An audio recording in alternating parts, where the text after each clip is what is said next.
marathons, they wouldn't have the opportunity to do that here today. And let's have a look. From our vantage point, it's hard to tell if they're buttoned in. And, yeah, Tagliani's got his gloves on. Right? So that's I was going to say the same thing. You see those fluorescent gloves. Raphael Lessard in the Ray Jr. Investissement number 8 was chatting with Ray Jr. Quartermanche. That to me is really cool. Ray Jr. loves racing. He's a very successful business person, but he decided, you know what? I want to win races too. Working with Raphael Lessard. Lessard drives the ovals, and Quartermanche gets to go out and race on the road courses, so it's kind of the best of both worlds. Ray Jr. Quartermanche is not a natural threat right now to win on a road course, but he's learning his craft. Come out here, the car can run on an oval. He'll have a great time watching Raphael Lessard duke it out at the front of this field, and he can race on the road courses. A legitimate superstar here, right, Adam? Like, the fans go crazy for Raphael here. Yeah, but they also go crazy for Donald Teach and LP Dumoulin and Alex Tagliani and Andrew Ranger. The Quebec contingent of race fans, they really embrace the home talent, the talent that comes from their province. And they embrace the rivalries. I mean, Kevin Lacroix, they love to hate him. They love to dislike Kevin, and he's passionate about his sport. So they really do. It's all things exciting about sport and competition and rivalry. We see it all when we come to Quebec.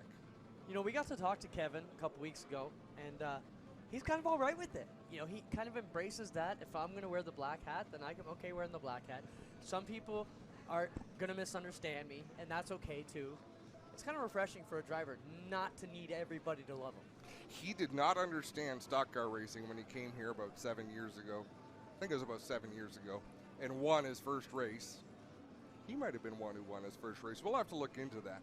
But he very quickly learned a couple of green-white checkers, getting muscled out of the way, and he got very upset over it, and then he realized he's now NASCAR racing. He came out of the Formula ranks to come NASCAR racing. It's part of the sport. It's part of the entertainment. Yep. And as you say, he embraces it. He knows his role.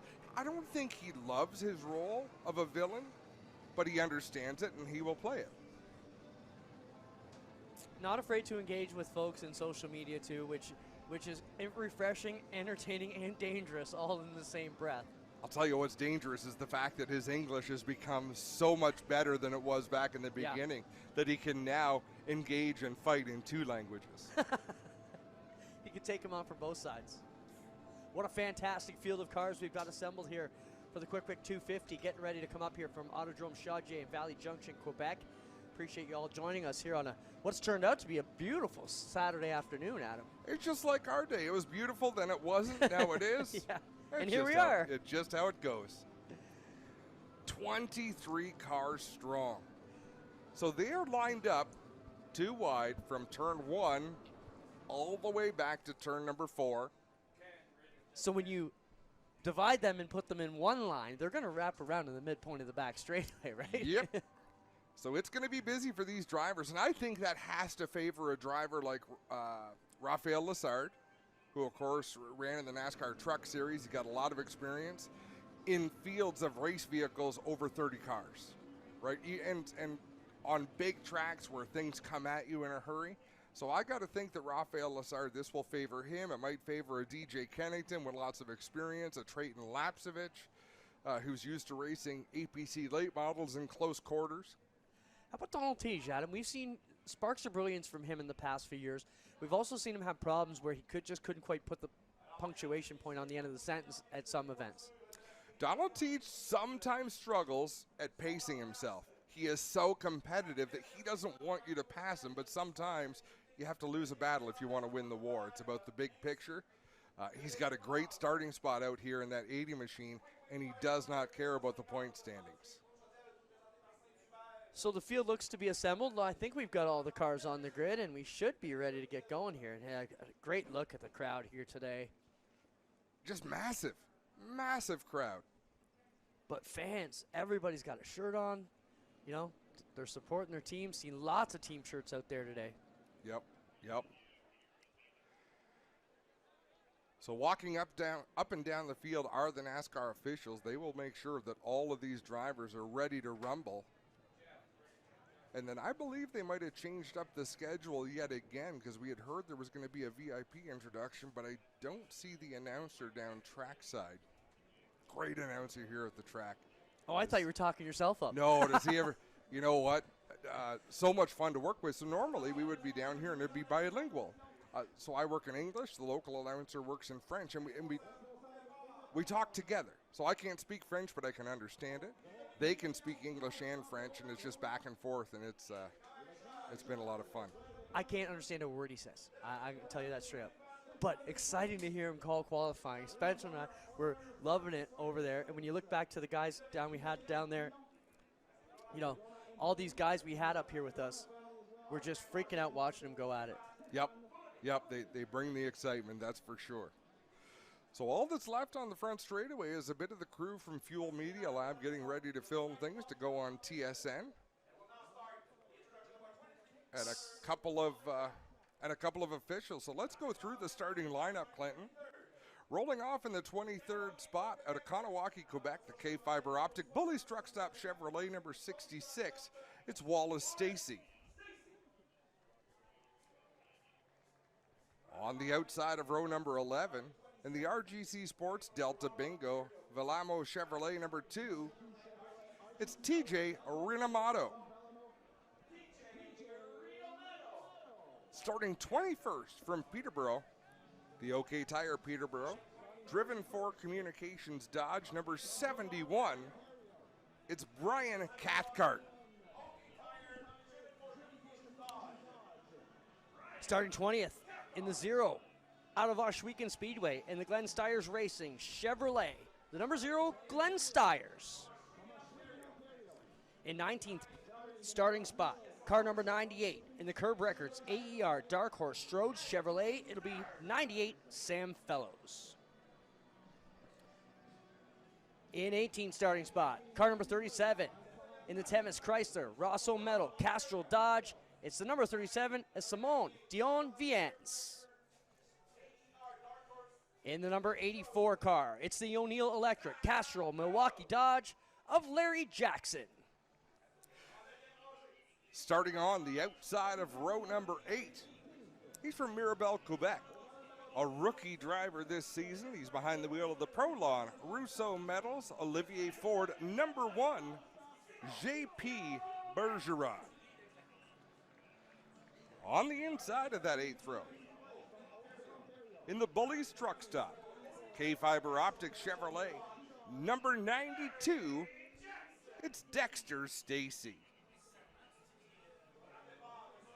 Starting on the outside of row number 7, out of Stayner, Ontario, the GMS, Sheer Metal Products, APC Chevrolet number 9, another one of our Rookie of the Year competitors, and it's going to be a lot of fun watching him battle with the likes of JP Bergeron, and let's not forget Glenn Stiers and Wallace Stacy, who are going to be here all season long. It's Brandon Watson behind the wheel of that beautiful number 9.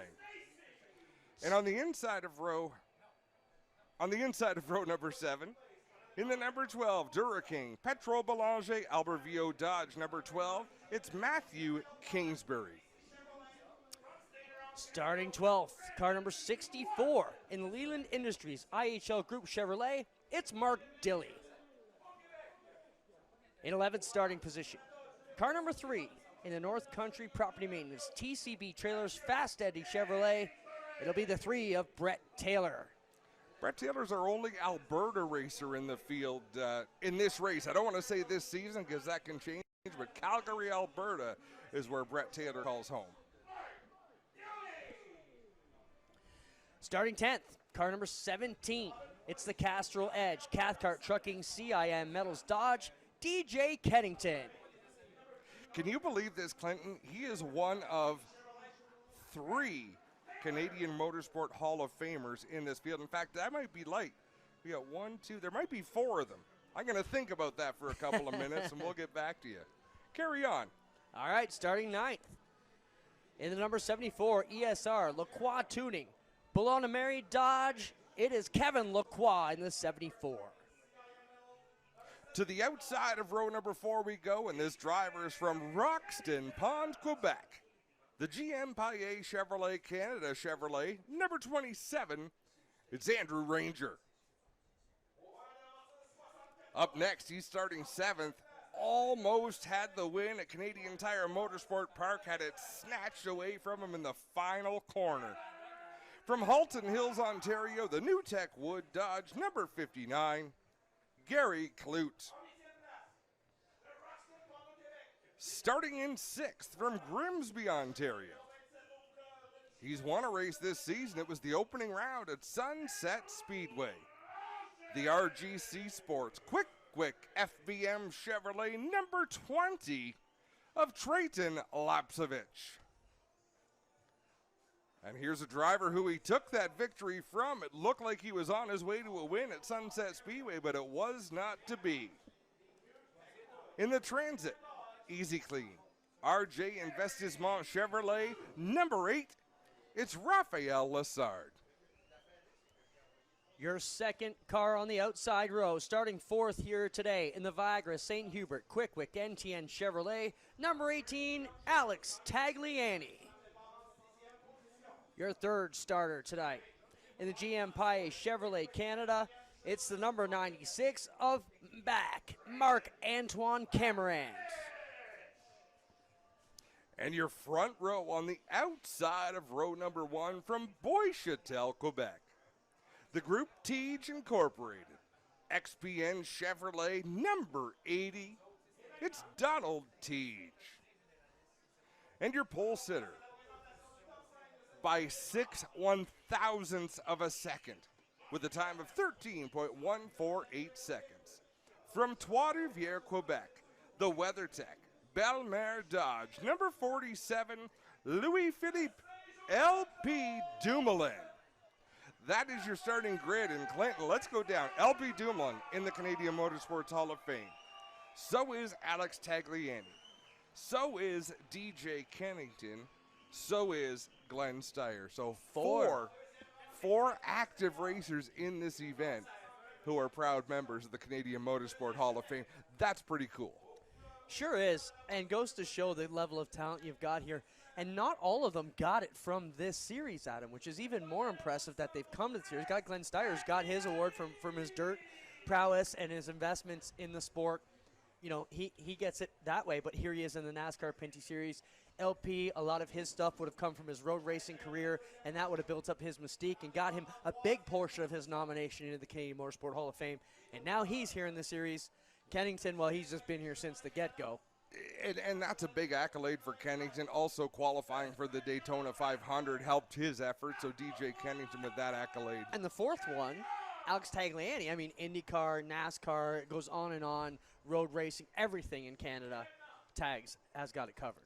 And it's a unique Hall of Fame, Clinton, because it might be the only Hall of Fame that I know. Well, it is the only Hall of Fame I know of where you can be an active competitor and be inducted into the Hall of Fame, because they look at certain accolades, and if you exceed that benchmark, you're going to be welcomed in.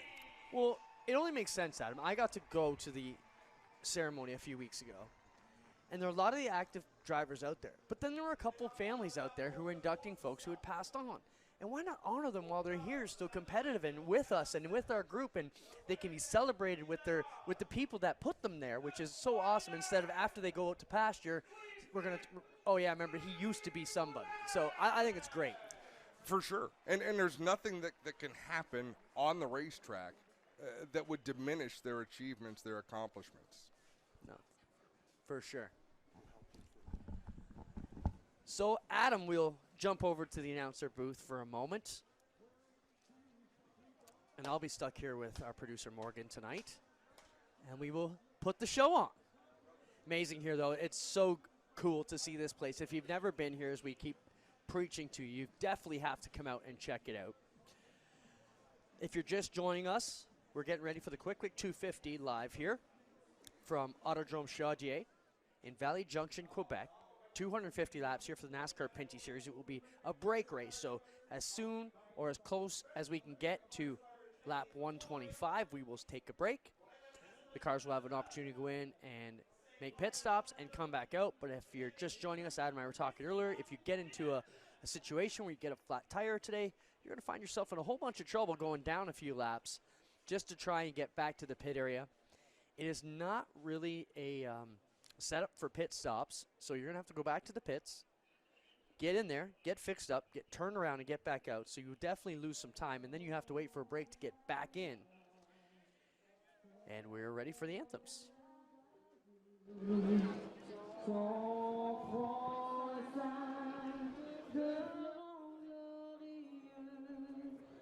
ton bras s'est porté l'épée, il s'est porté la croix.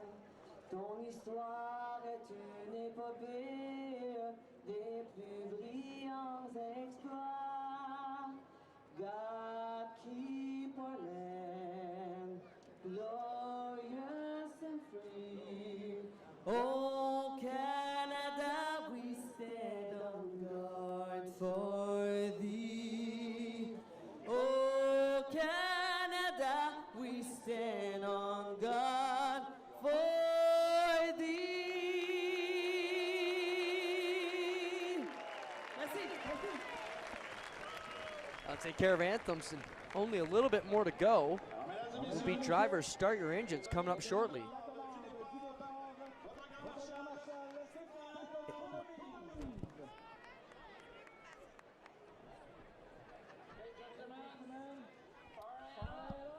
It is time to fire it up with a quick 250, and they get it done.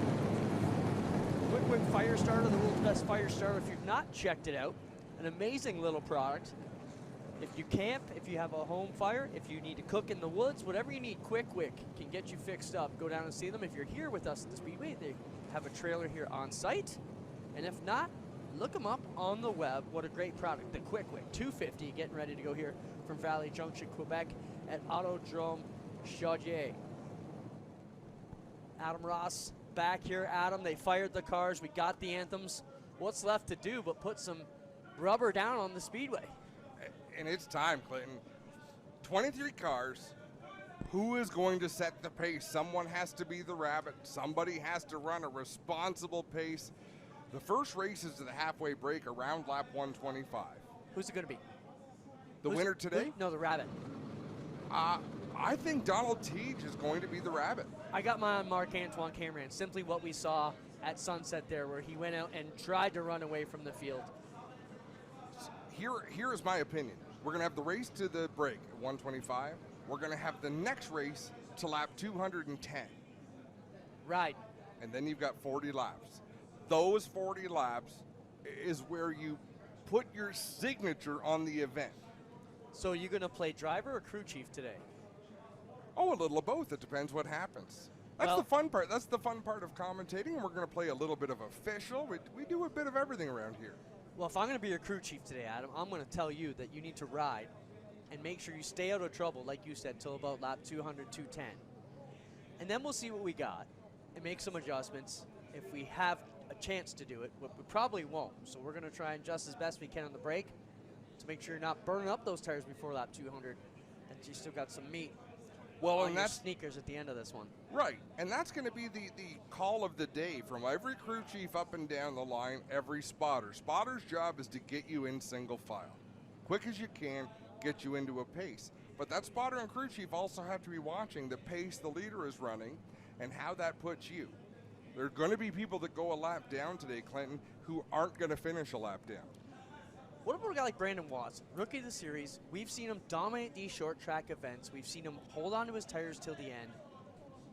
He's going to get a win here in one of these races, isn't he, Adam? Soon? It stands to reason he will. He screwed up in qualifying. He overdrove a little bit or had a brake problem. And probably never seen this place before today either. No, right? but you know what? There's one driver who, if you talk to him, he would not give you an excuse. Like, you would not hear that from Brandon Watson, because he expects a lot from himself. He knows he can show up here and perform. That's his job. Alex Tagliani with a problem on the front straightaway. That car has not taken off. Wow, that is not good news for the Viagra, St. Hubert, NTN bearing machine here, and also Quick on the quarter there. The spotters are just below our position, Clinton, down into the left, so they're about 50 feet away. I'm looking for Colin Livingston, who is the spotter for the number 18. Glenn Steyer's in the 0. Looks like that car needs some help firing. He gets that thing fired off, and maybe we're going to see Alex Tagliani get the same treatment here with a push start. We see crew chief Caden Lapsevich walking down here in front. Will he be spotting up here, Adam? What would Caden be doing up here in the grandstands at this point of the evening? You know what? If there's something he wants to know. So here again, Caden Lapsevich, and I love this dynamic. Lapsevich is the crew chief for Andrew Ranger. They've not had the success they were looking for just yet this season, and it's amplified by the fact that Marc-Antoine Cameron, the teammate, has had tremendous speed. Andrew Ranger always runs a different line than anybody else here, so I believe Caden Lapsevich will head down towards turn number 1, the complete opposite end of the facility from where the pits are. But keep in mind, if Ranger comes into the pits, there's not much you can do. You're going to lose laps, you're going to ruin your day. So Caden's going to see what he can learn and communicate that, because he is one crew chief, similar to the relationship Don Thompson Jr. has as crew chief of Kevin Lacroix. He's been there, he's done that, so they can speak each other's language and really communicate in a different level than any of the other drivers with their That's a good point. And I think Don Thompson was a big reason why Lacroix became a short track racer so good so quickly. The Lacroix family came to this sport and they did it right. They got the best. They got Don Thompson Jr. We want you to prepare these race cars. You are going to be a mentor to our son. You are going to be the center of this team. A lot of these cars are prepared in Southern Ontario at Dunny's shop just outside of Hamilton, Ontario. Then they go to St. Eustache, Quebec, and there are times when he'll go down to Quebec and work on them. But they did everything right. They got all the equipment that they wanted, and they got the person they wanted to spearhead that program. Adam, let's talk quickly about the Tagliani situation. We saw him not get fired up. Didn't matter for Steyer's. He was at the back anyways, so he would have to go back. What's the rule there with the NASCAR Pinty Series? He had to get pushed off, couldn't start on his own. He's going to get his spot for the start, correct? Yeah, you'll get your spot for the original start. And I can't really quote that rule, Clinton, but before the race starts, they will give you that opportunity. You will get one push start. I believe if the car fails again, he would forfeit that. You and I call sprint car races on Friday that need to be push started. The rule is they can have one push start, second one you're done. Very similar here in the NASCAR Pinty Series, and we're bunched up and we're going. The Quick 250 presented by St. Hubert, about to take the green. LP Dumoulin on the inside. Donald Teege on the outside. Green flag gonna fly out of turn number 4, and we are off. Fans are up on their feet, waving the hats and shirts as we get going. It's LP Dumoulin. Here comes Marc-Antoine Cameron to the inside of Teege to try and put an early move. Donald Teege actually gave LP Dumoulin the opportunity to jump out to that good start, but you can see he pounced on turn 3 and 4 to battle with Cameron. I don't believe he wants to give up any more spots than that, as LP Dumoulin opens up a car length, and he is already 1/2 a lap away from lapping cars. Teege will pull back in line in third in front of Tagliani and work his way onto the back straightaway. A bit dark over there as the sun is shaded by all the billboards, but we still have a lot of sun here on the front straightaway. The sun will be a little bit of a factor for these drivers coming off of turn number 2 and heading down the back straightaway, but I think they'll be able to handle it. I gotta think turn 3 is gonna handle a bit differently in full shade than the other 3 turns. Yeah, they probably will, Clinton, but again, it cooled down tremendously this afternoon, and looking back through the field, Andrew Ranger is already up on the outside. Kevin Lacroix to the inside, but this is the line we would expect Andrew Ranger to run, and he may stay up there all day long. We get a good view of this battle. Andrew Ranger, Lacroix with DJ Kennington rolling right in the tire tracks of both of them, and here comes the 64 trying to work his way in there of Mark Dilley as well.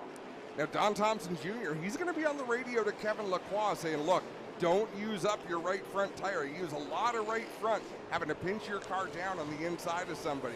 If he's faster, let him go. Let's ride some laps. DJ Kennington, he saw what Andrew Ranger was up to. He's going to roll the outside as well.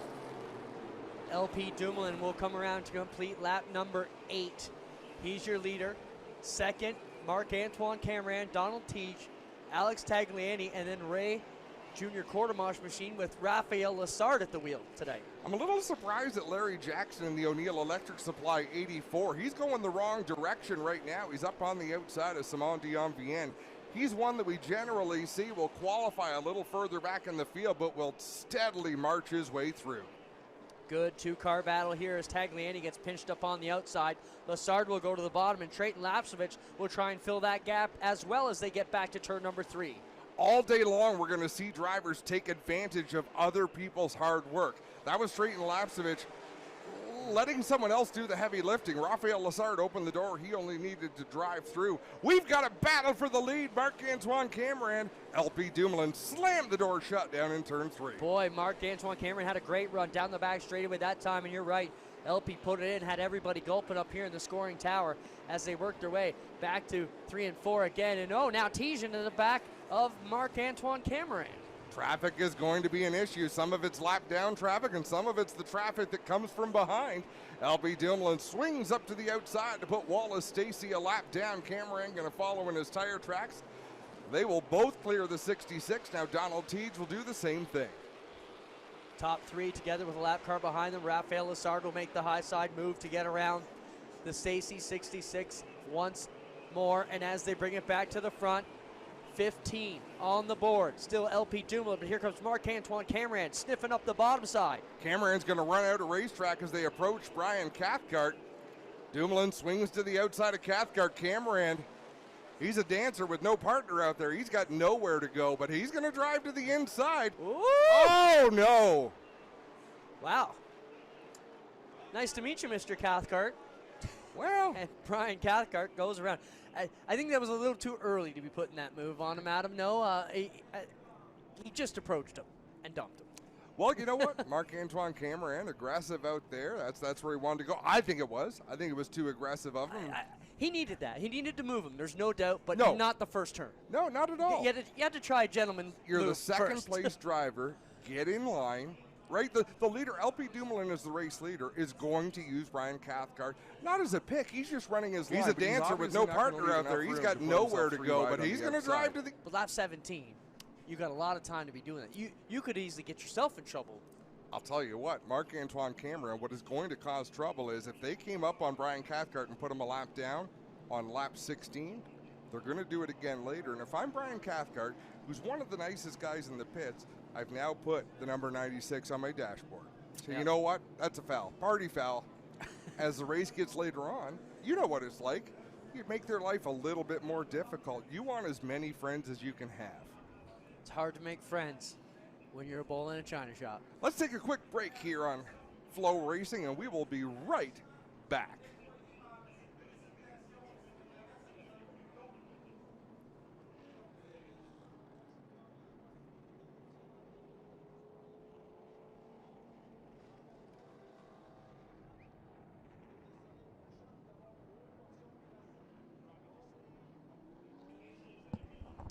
Officials working on the lineup here, getting set to go. LP Dumoulin cleaning off the tires here just in front of Marc-Antoine Cameron. And as they approach the back end of the field, you can see just how close they are to the rest. Here's a quick replay. And yeah, just come off the turn, just flat out dumped him. And not to say that Cathcart wasn't in the way, but he wasn't in the way long enough to warrant that move, in my opinion. So in that case, watching a lot of short track races as we have, he's not in the way. Your job as a car going a lap down is to run a predictable line. Whether it's inside, outside, as long as you're not erratic, Clinton, you're doing your job. So did he deserve it? No.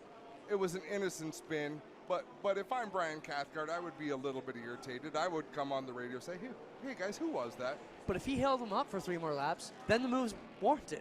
But he was, again, he's holding his line. Go to the outside. No, I agree. Pace car makes the hard right hand up off the berm. We're ready to go here. LP Dumoulin leading Marc-Antoine Cameron, Donald Teague, Raphael Lessard, and Trayton Lapsovich, the top 5. Cameron could be in a little bit of trouble here. He tried to pinch Donald Teague down the racetrack. That is not going to fly. Donald Teague is a veteran stock car racer. He is not going to give up that inside. Cameron pulls down in front of him. Donald Teague will extract his extract his pound of flesh very quickly out here if he thinks it's due. Rafael Lessard shoots hard into turn number 3. I watched him go down the back straightaway at him. He was a whole lane and a half above everybody else. Kind of crowds down on the 80s door this time, but as they get back to 3, Lessard up on the outside. First car, 2 wide, going at. We look back through the field. Andrew Ranger always winds up. I wish I'd have paid more attention to where he restarted. Was he on the outside for the restart or not? But Donald Teach, boy, oh boy, you know he's got to be steaming a little bit in that race car, wishing he wasn't having to battle with Lessard, because he was able to keep pace with the 2 leaders earlier on, but now having to pinch that car down as he is, that's really affecting his pace. Glenn Stiers pulls off into the pits, and that Zero machine looks like he might make an early exit from this one. Trayton, Lapsevich on the back end here trying to grab a piece of 4th, but the leaders are still LP Dumoulin and the 96 of Marc-Antoine Cameron. Lessard working that outside lane to try and find the way around. Lessard doing a great job up on the high side, but lap after lap, it looks like Donald Teach is learning a little bit more about what his race car wants to be competitive in the bottom groove. He's doing some great learning right now. There we get a good look at it for the viewers at home as the battle ensues. Lessard just drives around Teach. He will assume the 3rd position and try to reel in the 2 leaders who have pulled away to about a 20 car length lead. A little further back, Kevin Lacroix is on the march. He's using that outside groove right now to battle with Gary Clute in the 59. And if you remember, those two had some excitement back at Canadian Tire Motorsport Park just a couple of weeks ago. Yeah. We talked to both of them since then, and they say they have moved on, but Gary Clute sure is running Lacroix a little bit higher up in the turns. You know, the Smiling Assassin didn't look super impressed. He was politically correct, but I had the feeling that there was already a easier race number on his dash from that day. Well, and this to me is exactly what he should do. He's running Kevin Lacroix just a half a lane up the track, not a long way, just making his life a little bit miserable. He made Kevin work pretty hard for that pass, and that was early in the race. That is low stakes battling, but it sets the stage for us. Leaders coming in, and they get together a little bit in a 1, and now we have a challenge for the lead. Marc-Antoine Cameron gets to the bottom of LP Dumoulin. Dumoulin's going to let him go. Pulls up in front. They'll work their way around the Stacy 66 for the 2nd time. And now Cameron, new leader. Marc-Antoine Cameron sweeps around Wallace Stacy in the 66. He will lead the way. Let's see if LP Dumoulin can keep pace or chooses to keep pace with that 96. But right now it looks like Cameron might be looking to leave the field in his wake. I called that, Rabbit. I think he's happy up front, Adam. He looked really good at the Sunset race. Looking good here under the sun today. Even a blind squirrel gets in that once in a while, Clinton, but you were right. You called it. Yellow's out again. Mark Dilley and one of the Stacy cars, I believe that's Dexter Stacy, and they are hooked together. Oh, that exhaust pipe just got spit out there, Adam, didn't it? Looks that way. That was strange. Oh, and they get Now apart. they're separated. So does Dexter Stacy. Oh, Dilly. Oh, muffin. Oh boy, that looks like a perfect demo derby pit if we had to have one out in the infields of this track. Yeah, it really does. So little bit of contact there. Both of those drivers go down a lap in that excursion. This is where, and we talk about we're going to play announcer, we're going to play crew chief, we're going to play spotter as the night goes on, but this is where we need to make mental notes, Clinton. Okay, who's involved? So the 92 and the 64, they're not going to do anybody any favors. 71 is not going to cut 96 any slack as the race goes on. Donald Teach might be a little disappointed that the 96 pinched him down. You need to remember all these things because in 200 laps it matters.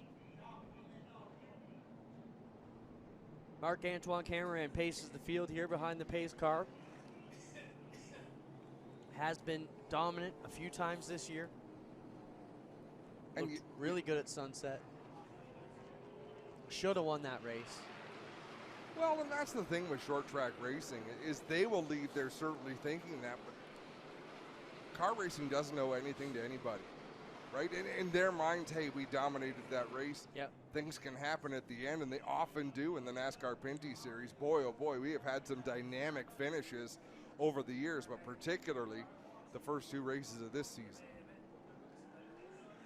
Great car counts, great field of cars everywhere we've gone so far this year. The series has really bounced back from the pandemic very well. You know, and you've got to look at a couple of factors. For one, you want to look at the number of cars, but for two, you want to look at the quality of the equipment on the track. And we've never had this much quality equipment hitting the racetrack, Clint. Great point.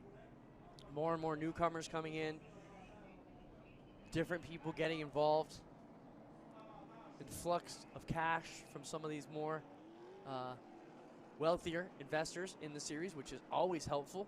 Absolutely. There's well-funded racers. I mean, Glenn Stiers, TJ Renamato, TJ leveraging some of his relationships in the business world to support a number of racers, not the least of which Trayton Lapsevich in the 20 machine, Brandon Watson in the 9.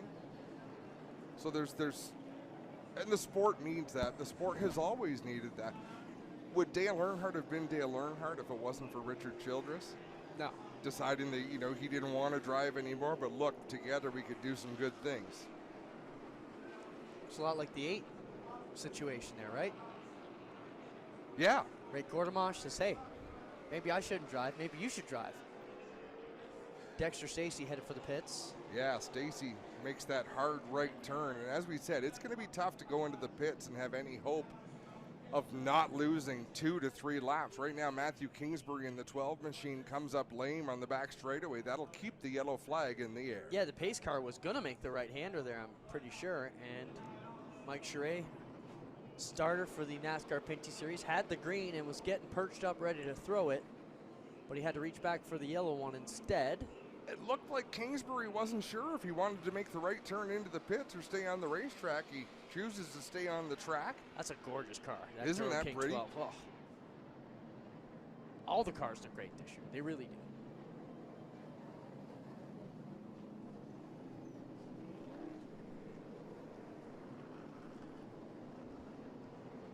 Well, pace car, slow now. Yellow still out there. I think we should be good to go. Now Kingsbury will make the right-hander in the pits.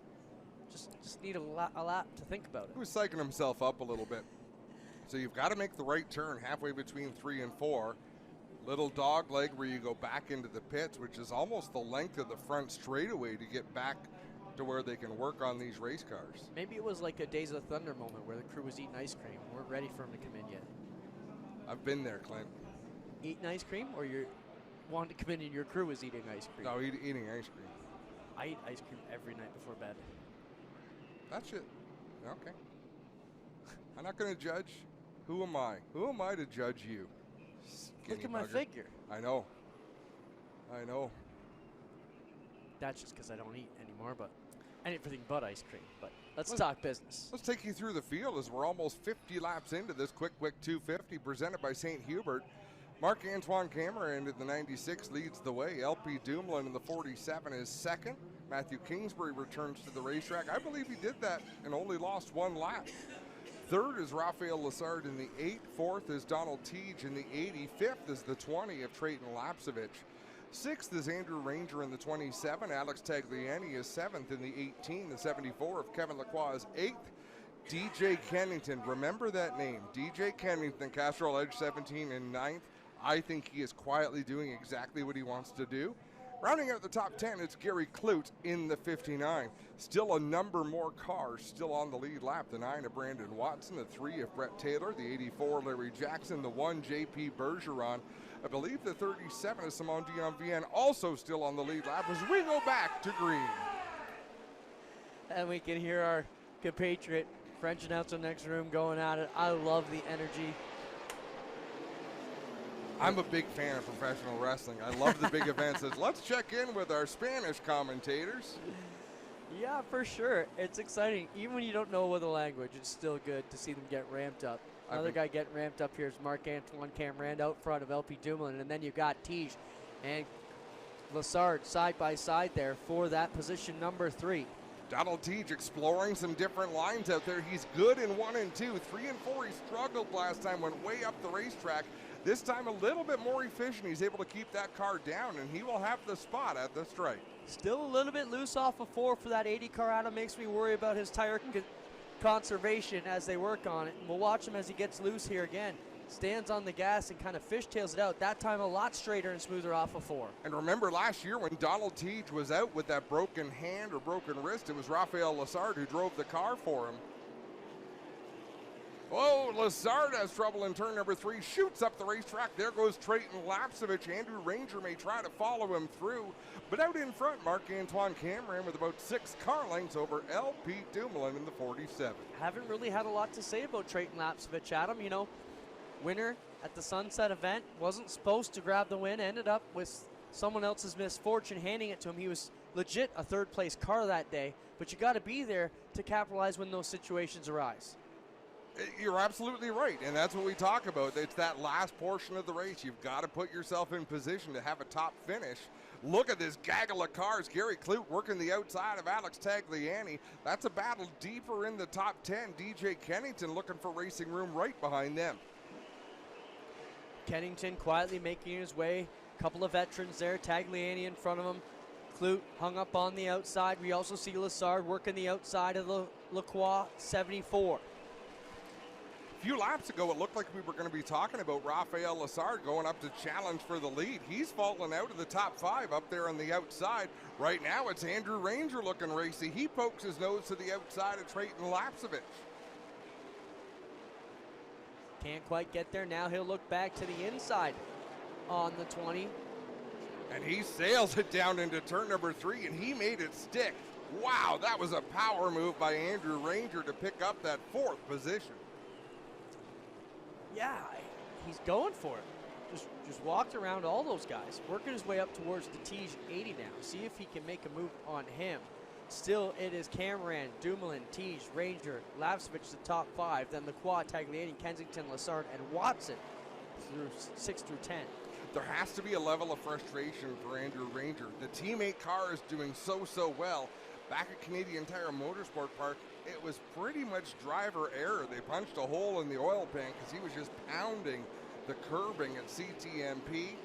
But you're right. You know, Marc-Antoine Cameron has had speed at every event so far this year.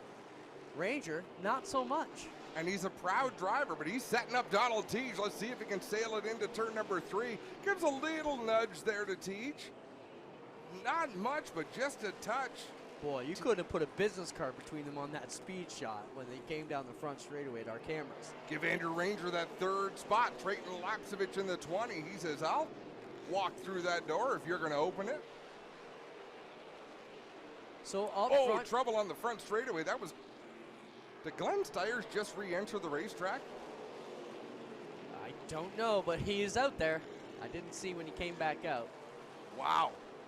Matthew Kingsbury drives it into the outside of Stiers. Now they're 3 wide as Mark Dilley goes to the inside, but it got crowded there in a big old hurry. So our leader, Marc-Antoine Cameron, up on the inside of the Dexter Stacy 92. He's got almost a full back straightaway lead over the 47 of LP Dumoulin, who's got 3/4 of a straightaway over Ranger. This is what you call being mired in traffic. Marc-Antoine Cameron had TJ Renamato in the high groove, Brian Cathcart in the low groove. Now Cameron, there you go, Brian Cathcart just pushed up a little bit as Cameron went to the outside. Stiers back in the pits and once again in the 0 car. It was just a little bit he went up, but let's keep an eye on the left rear tire of Marc-Antoine Cameron. Cameron now with clear track out in front. We're watching the battle with Tige, Tagliani, Kennington. That is 5th through 7th on the speedway. Nobody's in clear racetrack, so it's not fair to judge their last lap speeds, but Andrew Ranger looks pretty darn racy out there. Cameron off of 4, good lead, but we're still watching the battle. 6th, 7th, 8th, 9th, 10th, all right there in your picture. Starts with the Tige number 80 in 5th place, 6th Tagliani. And that battle still continues with 178 to go. You can see Brandon Watson now joining in with that pack. He really hasn't been a factor in the top 10, but he's trying to knock on the door. He's out there behind the 18 of Tagliani, 17 Kennington, 74 Lacroix. Then it's the 9. How about Lessard fading back, Adam? That's not something I think we would have expected this. No, I don't think so either. But again, And I really do think that the teams and the drivers look at it this way. Things aren't going his way. Find yourself a little pocket on the racetrack to run laps. We'll get to the mid. Someone's breaking up badly. Did you hear that? It's hard to tell here with our headset and the windows between us, but could be. Is that what we're hearing out there? I could have swore I heard someone breaking up really badly. I think that it might be the two of TJ Rinamato if it's anybody, but he is slowing to get out of the way. But this is the race to lap 125. All Lessard has to do is stay on the lead lap. They can go in and make changes. The last thing you want to do is overdrive the car and really put yourself in a bad spot.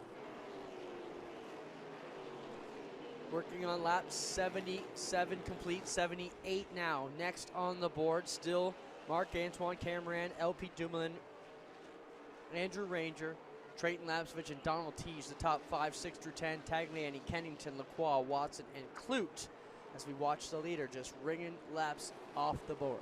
Wow, and Lessard is about 4 lanes up the racetrack in turns 3 and 4. Same down in 1 and 2. So he's up there in the Andrew Ranger line right now in that 8 machine. Speaking of Andrew Ranger, he's about to catch the 47 of LP Dumoulin. We're going to keep our eyes on Lessard. Still watching the battle here on the stream. Donald Teege, position number 5. 6, Alex Tagliani.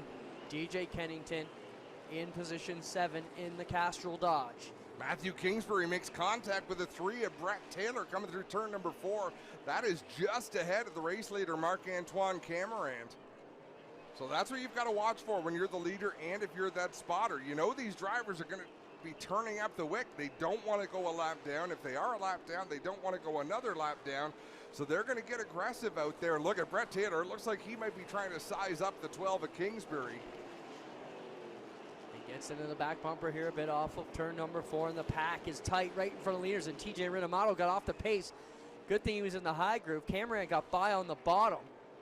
And this is just in front of the race leader. So if Brett Taylor goes to seek revenge on the 12 of Matthew Kingsbury, it could cause problems for the 96 of Marc-Antoine Cameron. Doesn't look like that's going to be the case. He'll slide up to the outside and make room for the race leader. Looking at the battle here with Alex Tagliani and Kevin Lacroix trying to size each other up just behind the 17 of Kennington once again. Lap 85 complete, Adam. That last restart, remember I said, let's keep an eye on DJ Kennington. He's restarting 9th, and I think things are going his way. He just passed his way into the 5th spot. Still got a long way to go up to Trayton Lapsevich to reel him in here. It's at least a half a straightaway advantage that the 20 car holds over the 17 here with 162 to go. Well, remember this, when they have the halftime break, the field is frozen. They will go into the pits, they will change tires, they will put in fuel, they'll make their adjustments. You can't lose or gain any spot. So really, it doesn't matter how far ahead Trayton Lapsevich of DJ Kennington is. If he's happy, okay, I've put myself in the top 5, that's a lot better than being 10th or 12th. We can go make some adjustments. As usual, there is not a mark on that 17 car. He's driving a pretty race so far. Taking a look at the battle for 11th right now, Raphael Lessard and JP Bergeron trying to get it on the bottom side with Larry Jackson just in their rear view. Once again, that's the battle for 11th as Bergie going to the inside, trying to take Lessard back a position. Larry Jackson's got to turn up the wick, Bergie as well. Larry Jackson right up in the tire tracks. Raphael Lessard will not be making it easy for Bergeron in the 1 machine. They're all on the lead lap. They all want to stay on the lead lap, but with the pace Cameron is running, that is not very likely. Yeah, 33 laps to go before we get to the break. It is not something that is likely to happen that they can hold on out there. Larry Jackson just got all sorts of squirrely under braking. Bergeron closed the door, and Jackson really had to stand on the loud pedal to avoid making contact. Marc-Antoine Cameron has caught that back. And just to give you an idea, right now they are running 11th, 12th, and 13th. So Larry Jackson is 13th place, the last car on the lead lap. Yeah, there's the leader quickly trying to put him, the first car, 1 lap down. And now he'll go to the outside to try and make a move around the top. Jackson's a veteran. And anybody who's raced with him knows he will drop to the bottom of the track. He'll make room for the leaders. He's a gentleman racer. So Marc-Antoine Cameron knows he's not going to go through the 84, so he heads up to the outside. Now, Larry Jackson's job is to try to get ahead of anybody else. Cameron puts a lap down. Cameron working on the back end of the Bergeron #1 with Lessard just ahead of them. There you see it, the leader trying to get down low in that Paillet Chevrolet number 96 car. Works onto the 1 with Lessard just ahead of them. Lessard is currently in position number 11, trying to lap into the top 12. And Cameron drives it deep down into the turn. He will clear the 1 of Bergeron and get up to the rear quarter panel of Raphael Lessard. And that number 8, Marc-Antoine Cameron, he's picking him up and laying him down. Another great performance day for this new team. Adam was formed just before the season began. A 2-car effort between himself and Ranger, with a lot of veterans out there, including former series champion, the youngest champion in NASCAR history, Caden Lapsovich, behind the radios now, not the wheel, for that 27 car Ranger, teammate to our leader, Marc-Antoine Cameron. So Raphael Lessard now the driver, top of the running board of those a lap down, and he goes back to that outside groove, trying to keep JP Bergeron behind. We've got a problem. Trayton Lapsovich in the 20. He's blowing up. Big time blowing up. Oh boy, big time blowing up. And that looks like the end of the line for the 20 of Trayton Lapsovich. Horrible. Tough break for the Quick driver here in the Quick 250. You know, Dave and Frank had high hopes for all their drivers here today. Trayton certainly one of them. Trayton Lapsovich was fastest in practice today. Didn't back that up in qualifying, but he had a lot of speed. Blown motor, oil line off. What do you think? It's not a blown motor. He's driving away. Oil line off, possibly? Oil cooler line knocked off? That's Could the be lots of different strangest thing. things. Like, I don't see a puddle where he was parked. No, because it all went up in smoke. Yeah, but you'd still have fluid coming out of that car. Blowing hard, and he will take the right-hander into the pit area. Disappointment for that race team for sure. I'll tell you who that helps. That's a big help. Still had the window nutted up, Adam, and typically if you're blowing your motor, you drop that and move on, right? So that's a big assist to the 8 of Raphael Lessard. Track crew down there doing work on the front straightaway, and we see all kinds of damage. When did that happen to Donald Teach? Things happen in a hurry out here on a quarter-mile racetrack. Well, if you're going to tear up one end, that's the best end to tear up. Time and time again, we talk about the NASCAR Pinty series and the fiberglass bodies these cars run. There is no aerodynamics to these race cars, so when you do damage to them and you do tear up the bodywork, you're really not hurting your performance. In fact, if you tear the front bodywork off of these cars, you keep the tires a lot cooler, and the cooler tires are a performance advantage far more than any deficit you get with aerodynamics. That's a lot of big words. Still the sun shining here. A couple of hours ago, Adam, we were worried as the weather rolled in, but it turned out to a beautiful evening for stock car racing. We're here in Valley Junction, Quebec, Autodrome Chaudière. Spectacular weather, and I'm looking at some of the debris they just picked up and threw in the back of that safety truck. I have no idea what that was. Clint, let's take a quick break, and when we come back, we'll be under green most likely, or just about, here at Autodrome Chaudière.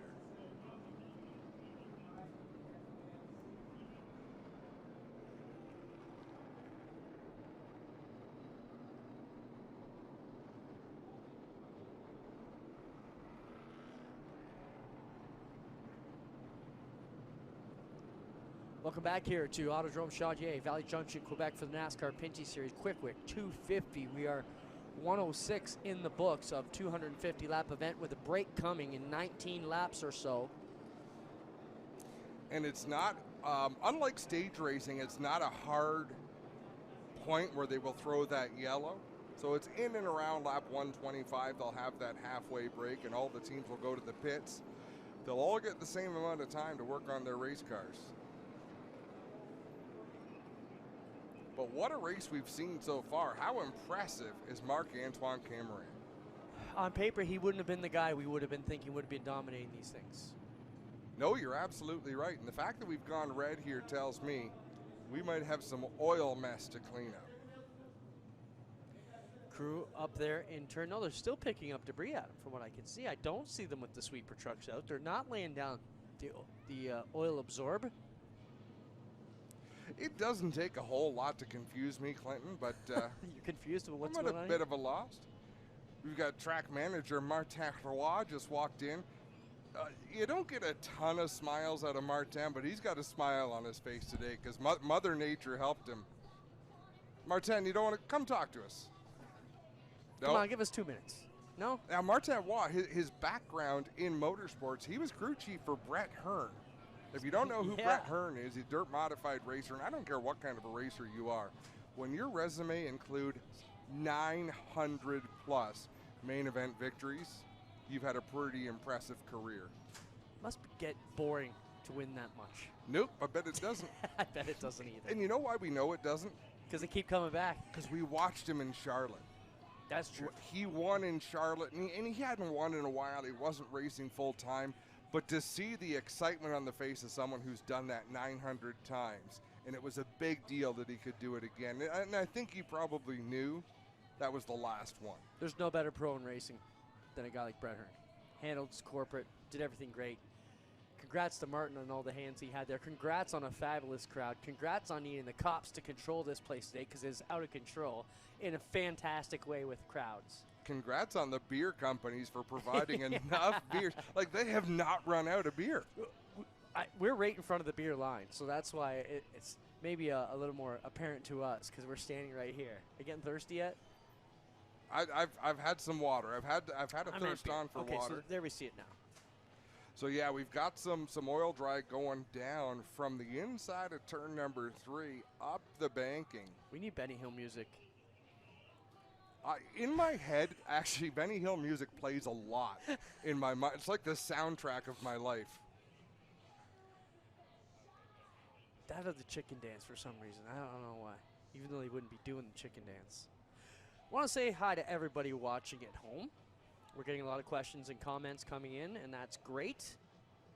Glad everybody's paying attention to what's going on. And Oh, we had a fair amount of following from our racing community in our adventures trying to get to Yeah. the racetrack today. So it was fun to finally get here and be able to post that on social media that, hey, we made it. The race hasn't started yet. took a 2.5 hour flight and turned into a 10-hour adventure today. Yeah. But we got here. Some of us got sick. Some of us slept. Oh, exactly. It takes a little bit of everything, but these race days are long, and we're a bunch of troopers. This is what we do. And it's so exciting. As you say, I was excited to come here because I've been doing this long enough, Clinton. We get to announce every Friday night at Ohsweken Speedway. You and I have announced at a lot of different places. But then Saturday comes, and you're all over the country, whether it's Edmonton or Saskatoon, just getting to travel to the different regions, which I haven't gotten to do since 2019. It's such a treat to go out there and see that the passion for this sport is coast to coast. You know, we see our Friday night employer, Glenn Steyer's racing in this series now. We run the deal at Fridays at Ohsweken, broadcasting live.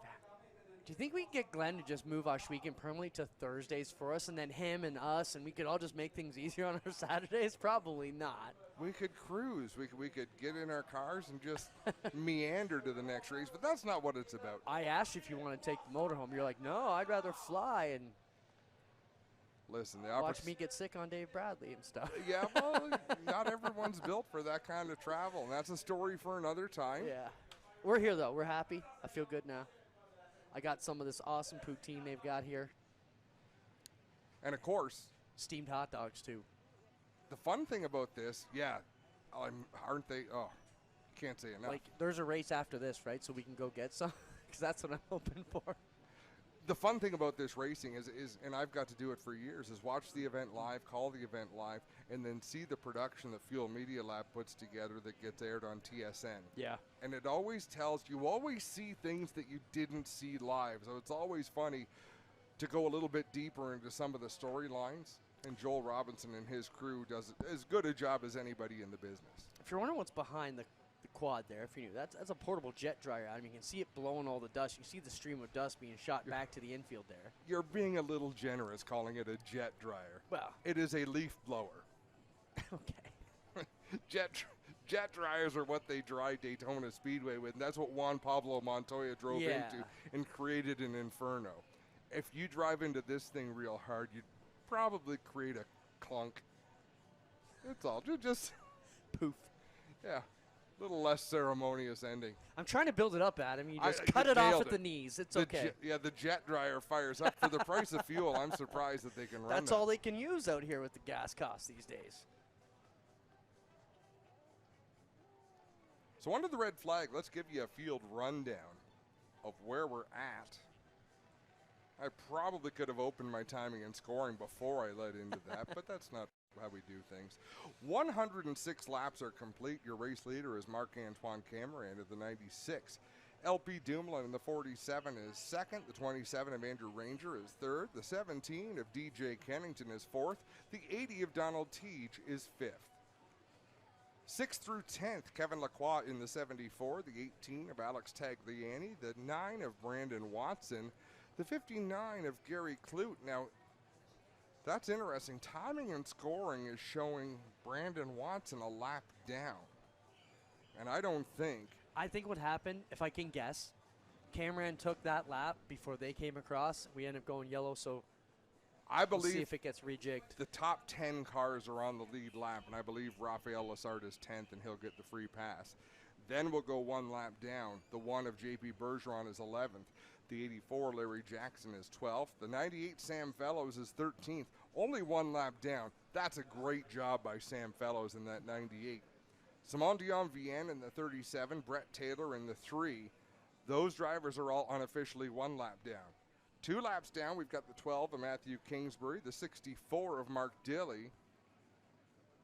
1 more lap down, the 2 of TJ Renamoto and the 66 of Wallace Stacy. 1 lap behind them, which would unofficially put them 5 laps down, the 71 of Brian Cathcart. And then drivers who have been sidelined, and we're not sure if they're sidelined permanently or temporarily, the 20 of Trayton Lapsevich, the 92 of Dexter Stacy, and the 0 of Glenn Stiers.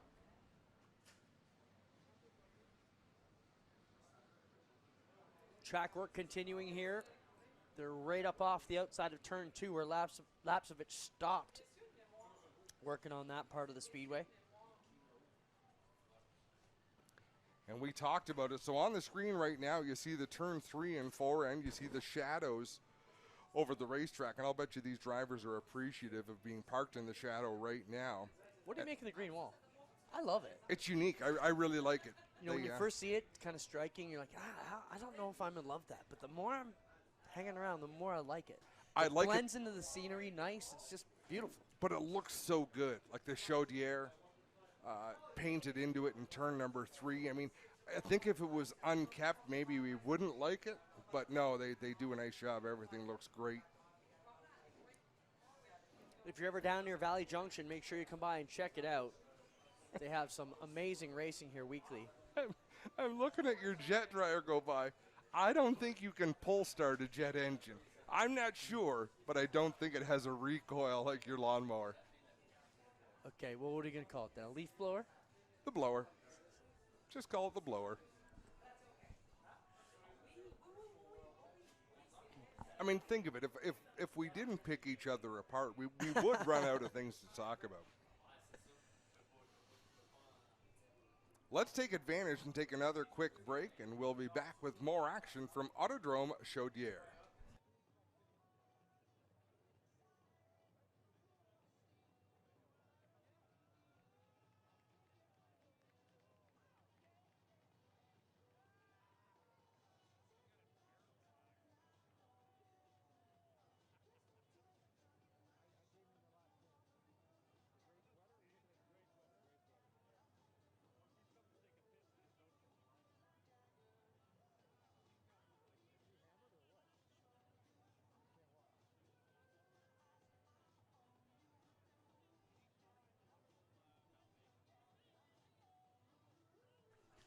Welcome back to the NASCAR Pinty Series. Quick 250 live from Valley Junction, Quebec. at Autodrome Chaudière. Great little quarter-mile bull ring. Adam, you said it's a big quarter mile. You know, it's a wide quarter mile. So it is a short track. We were 13-second lap times for E3 Sparkplug's pole qualifying. It was LP Dumoulin in the 47 who put his car on the pole. 13.148. What's a winged super going to do here? If you go on YouTube and search Allison Kuhlman, what was her name then? It was either Allison Kuhlman or Allison Slode. She uploaded her onboard camera footage of racing here. Oof. Blew my mind. But there's room. You could run supers here, no problem. Plenty of room to negotiate. So you can see Rafael Lessard right up behind the pace car. That means he will get the free pass. Adam, we should talk about one of the other supporters here today, St. Hubert. Huge restaurant chain here in this part of the country. I want to go there. I am craving chicken so bad. I said to the guys here today, I need some chicken. Didn't get any yet. We're going to have to go St. Hubert's maybe for dinner after. You have to do it to support the sponsors. Yellow flag being displayed. We are going to roll once again. And this is tricky with so many cars on the racetrack. They're going to have to pull away very slowly because if anybody doesn't fire, remember, timing is rolling. So if you go a lap down, you go a lap down.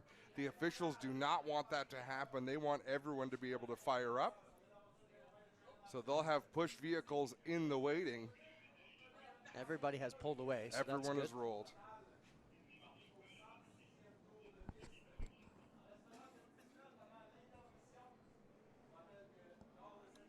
So 10 cars on the lead lap going all the way back to the 8 of Rafael Lessard. He will start at the tail end of the field because he will not be led around the pace car until they get the one-to-go signal. But he'll be pretty content, Clinton, because it is very unlikely he'll be put another lap down. Right now, what we're seeing are the lap down cars lay over to the inside of the racetrack while the lead lap cars line up behind the pace car. Looks like Gary Clute in the 59 is the last car on the lead lap, so he would be running 9th. 10th is Rafael Lessard. He is still behind the pace car. And then we'll count cars behind the pace car to make sure that we're right. Cameron, Dumoulin, Ranger, Kennington, Teej, Lacroix, Tagliani, Watson, and Clute. Yep, there's your 9 cars on the lead lap. Thank goodness there's not 11 cars or I would have run out of fingers. But they're all behind the pace car. I'm talking immediately behind the pace car. Let's not nitpick. Oh, you nitpick me over jet drive, but I can't nitpick you over lineups? Things that really matter, Adam? You nitpick over everything. I live for it.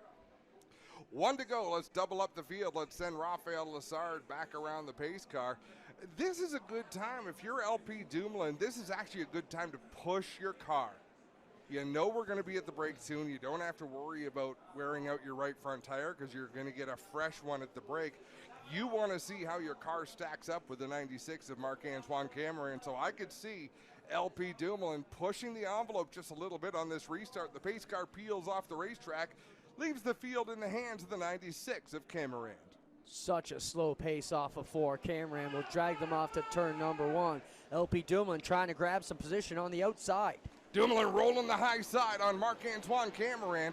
Cameron with the advantage into 3, but LP Dumoulin drives that WeatherTech 47 deep down into the corner. Cameron leads that lap, but Dumoulin still with position on the outside. Now Cameron going to clear the 47. Andrew Ranger 3rd, but look at the Castrol Edge, number 17 of DJ Kennington. He's up to 4th. Less than 15 laps to go here before the break. No need to save the tires. If you got them, smoke them. As we bring them down into 3, Cameron with the lead. Good 2x2 battle right there behind them. Matthew Kingsbury in the 12 is getting awfully racy out there. I wonder if he knows that he's 2 laps behind because he might think he's racing for that free pass position, but I don't think he is. Andrew Ranger up to P2, and now DJ Kennington looking for 3rd. You called it, Adam. He slowly marched his way up through the field here. Kennington started in 10th, was 9th when you said to watch him around lap 50, and here he is challenging for the top 3. It's those 3 races. The first part of this race is going to end in about 10 laps. He's putting himself into position to make life easier for himself in the second half. Still nosing up on the inside, trying to find a lane. Two veterans racing each other so clean and hard at him. It's a pleasure to watch. Watching DJ Kennington race is like watching a surgeon behind the wheel of a race car. He just gets the most out of that car. If you get used up by DJ Kennington, he wanted to use you up. Not a bad point.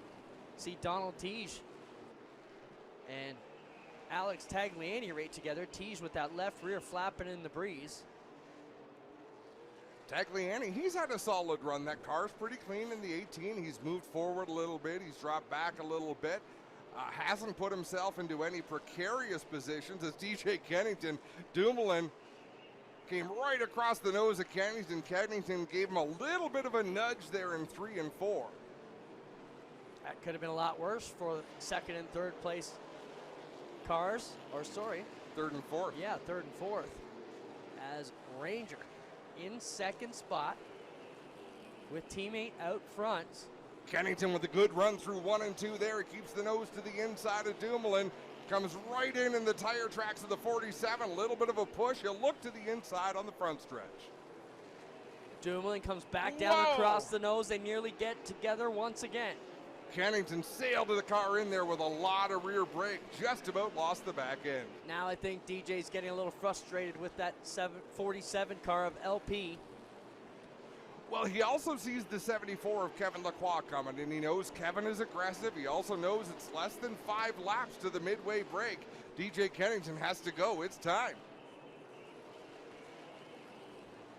Leader Marc-Antoine Cameron out front, but we still watch the battle with LP Dumoulin, DJ Kennington, and Kevin Lacroix. That's 4th through 6th. Yellow flag flies. This will be the break. I've actually never seen them throw the brake yellow prematurely. Oh, there it is. Debris. Okay, so a debris yellow, which they will turn in. Or crud, as we were saying yesterday. Crud on the racetrack. This will become the midway break. Some crud, y'all. DJ Kennington going to settle for that 4th position. 125 laps into the Quick 125 presented by St. Hubert. So all the cars will get assembled behind the pace car. Once they have them all nice and tight formation, the pace car will lead them into the pits. Yeah, they do things just a little bit different when we get to the halfway point, because they'll take the free pass car and they'll actually put him around the pace car before. Normally they'll do it on the 1 to go. Just waiting. My timing and scoring is a little bit backed up here, so we've got to find out who is where.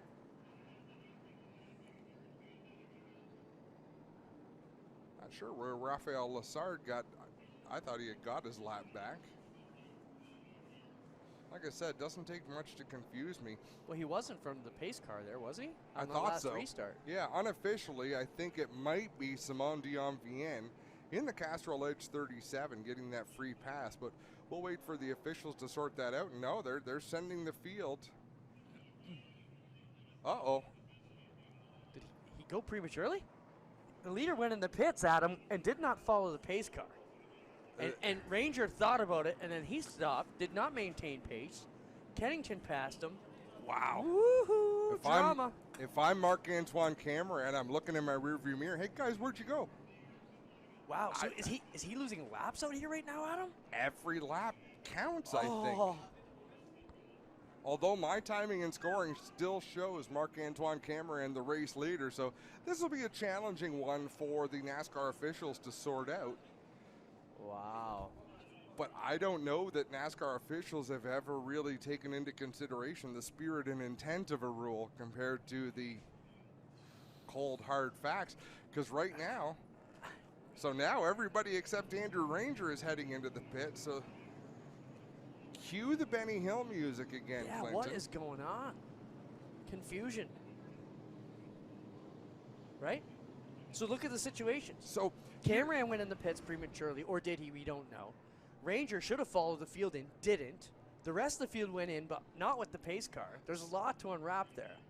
What I believe will happen, they'll sort this out. Marc-Antoine Cameron will be our race leader.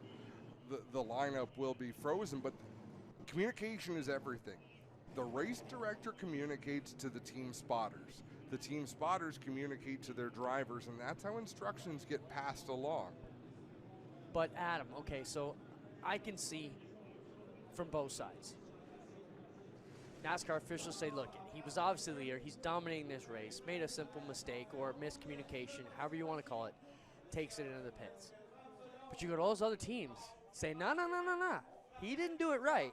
How do you give him a pass? It's a very difficult spot to be in. Here's the challenge. When you're the pinnacle of a sport, like I can see if we're at a Little League game in a midweek show, come on, they're kids. Let's have fun. This is NASCAR.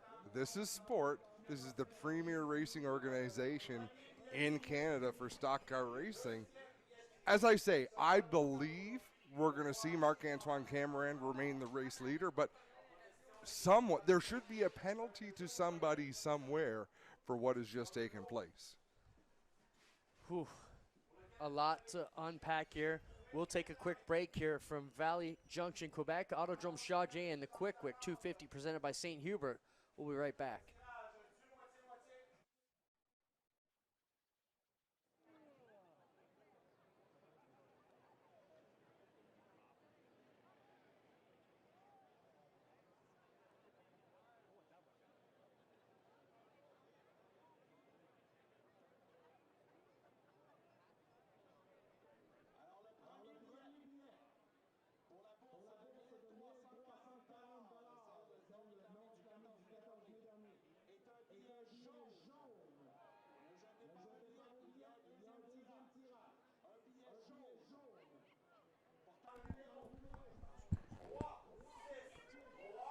Welcome back to Autodrome Chaudière, the Quick 250 presented by St. Hubert, NASCAR Pinty Series race. This is race number 3 on the 2022 calendar.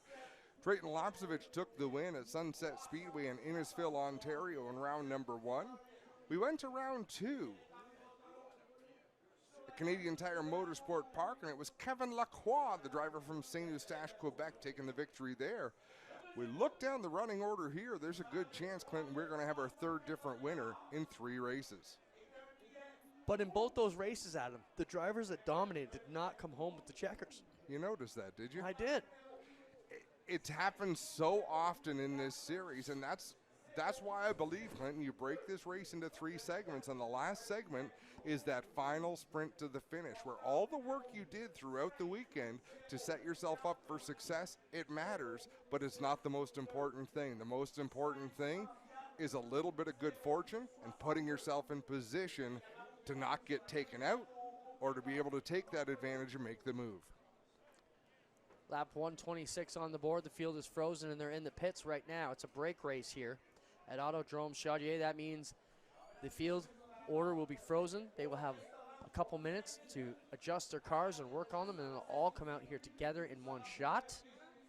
And we'll get ready to go for the second half. The other fun thing for me, Clinton, is when they come back onto the racetrack, it's under yellow flag conditions, and very quickly they're going to go back to green. And they're going to do it on sticker General tires, on brand new tires. So it's going to take a couple of laps. These cars are going to be sliding all over the place. That's where I look at someone like Andrew Ranger in the 27 who has phenomenal car control, the 17 at DJ Kennington. This is where drivers like that could take advantage and maybe slip past somebody. This is where you want to make a surprise move. Gorgeous scenery here in this part of Quebec. As you mentioned earlier, Adam, we're about 50 miles north of Maine. Considered northeast? I guess so. I would say. We'd be northeast. Can't go too much farther northeast. In the United States, anyhow. Yeah. We could go a lot farther northeast. Yeah, we're going to. Give us a couple of weeks. We fly into St. John's, Newfoundland. Yeah, and what a show that's going to be. First time ever there. The logistical, I don't want to say nightmare, but the logistical endeavor that's been put together by this series to get all the teams together to ferry all their trucks over to the island. It is not a simple day. It is going to be a big undertaking, an investment in time for the teams to put it out there. I mean, this is not like you're just going to drive from your shop to the racetrack like you would a lot of the races. You're going to have to drive days early, come home days later, take a lot of time to get your stuff there. initially, all the teams were going to drive to Montreal, and that's where their haulers were going to be loaded onto a ship and freighted to Newfoundland. I don't know if that's still the case or if they're going farther to the East Coast. There were two different plans. We'll find out what it's going to be, but it is a coordinated effort where all the teams go together. And it's not much different than back in the day with Montreal, and they all had to be there on Wednesday. You don't hit the track till Friday, but this is when you have to load in, so someone would have to go there and be committed. Toronto, same deal, right? Toronto, same deal. The reason they do it is for exposure and for the betterment of the sport. It's good for everyone's sponsors. You know, almost every sponsor in this series has a national footprint. Yep. So you want the exposure across the country. So the opportunity to go to Newfoundland, that's a big deal. It's great for all the teams. And what we normally find, and I expect we'll find the same thing again, is pretty much all of us will be on one or two flights. So all the competitors, all the teams wind up flying together. That's how it works when we go to the West Coast. Still under break here at Autodrome Chaudière as part of the Quick 250 presented by St. Hubert. Marc-Antoine Cameron and his teammate Andrew Ranger were leading at the break, and they will take it off to the pit area. Then LP Dumoulin, DJ Kennington, and Kevin Lacroix round out the top 5. So we have just heard through our spotters there may be penalty coming to the 96 of Cameron and the 27 of Ranger. For stopping. One came too early, one came too late. You know, it's no different than offsides or false start. You've got to do it. They have meetings. There are documents that are sent out to every team to explain how things go. There is a driver's meeting before every race. There is a crew chief's meeting before every race. There is a spotters meeting. At the driver's meeting, though, there's a produced super high quality video that spells you out exactly what the procedures are going to be. And do you know why they went to a video? No. No human error. By showing the video, this is how it's going to go down. Nobody can say, hey, you forgot to say that, or you didn't tell us this. And it's Clinton. I don't want to say it's dreadfully boring, but the drivers have, not that they tune it out, but you see it every week, right? But it's consistency. Oh, confirmed. We have penalties. And Team Paillet is not going to be happy. The 96 and the 27 both being penalized, we believe, to the tail end of the field. Where's Caden Lapsovich now? Out our window, that's what I want to see. How you doing? You okay? Some water on me? You okay? So that is a big problem. So leading the field back to green is going to be the 47 of LP Dumoulin, the 17 of DJ Kennington. And Clinton, you explained it very well. If you're one of the other competitors, you're screaming and yelling, you have to enforce these rules. So we'll see when they pull out how this is going to play. Spotter down here unhappy. Looking at us like we make the call. Looking at the wrong window. No, I think they just don't like you, Clinton, because they can't hear our stream. They know I'm the official at the other tracks, so. They don't know there's penalties coming. Well, I'm going to step in with I promise you he knew there were penalties. He was looking up here to the scoring saying, what are you talking about? I'm going to step in with PA, and we're going to have that conversation right now. All right. Adam will step over into the other booth, and we will continue to chat it up here. So, lots of things to unpack here. As Adam mentioned, the field now will roll back here onto the speedway. Fortunately, we are not officials tonight. We are just watching the scene unfold here. A lot of folks surprised, a lot of folks unhappy, and a lot of folks trying to figure out how it's going to reline up here for the restart. Once again, thank you for watching here, the NASCAR Pinty Series. It's the Quick 250 presented by St. Hubert. My name's Clinton Jeffrey. I've been joined by Adam Ross all day. Adam has just stepped over into the PA booth to help explain to the house crowd here what the situation is.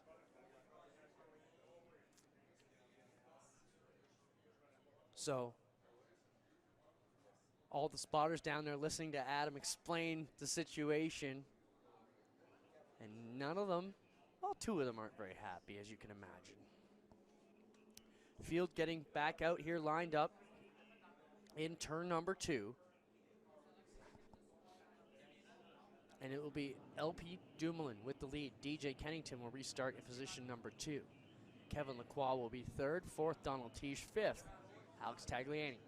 6th, Gary Clute. 7th, Brandon Watson. And that's how the cars have lined up so far as they've come out of the pit area. No sign of the 96 or the 27 of Marc-Antoine Cameron or Andrew Ranger. Heartbreak for them, though. They were both dominant cars, leading 1-2. So the brake race, or the brake came, the yellow came out.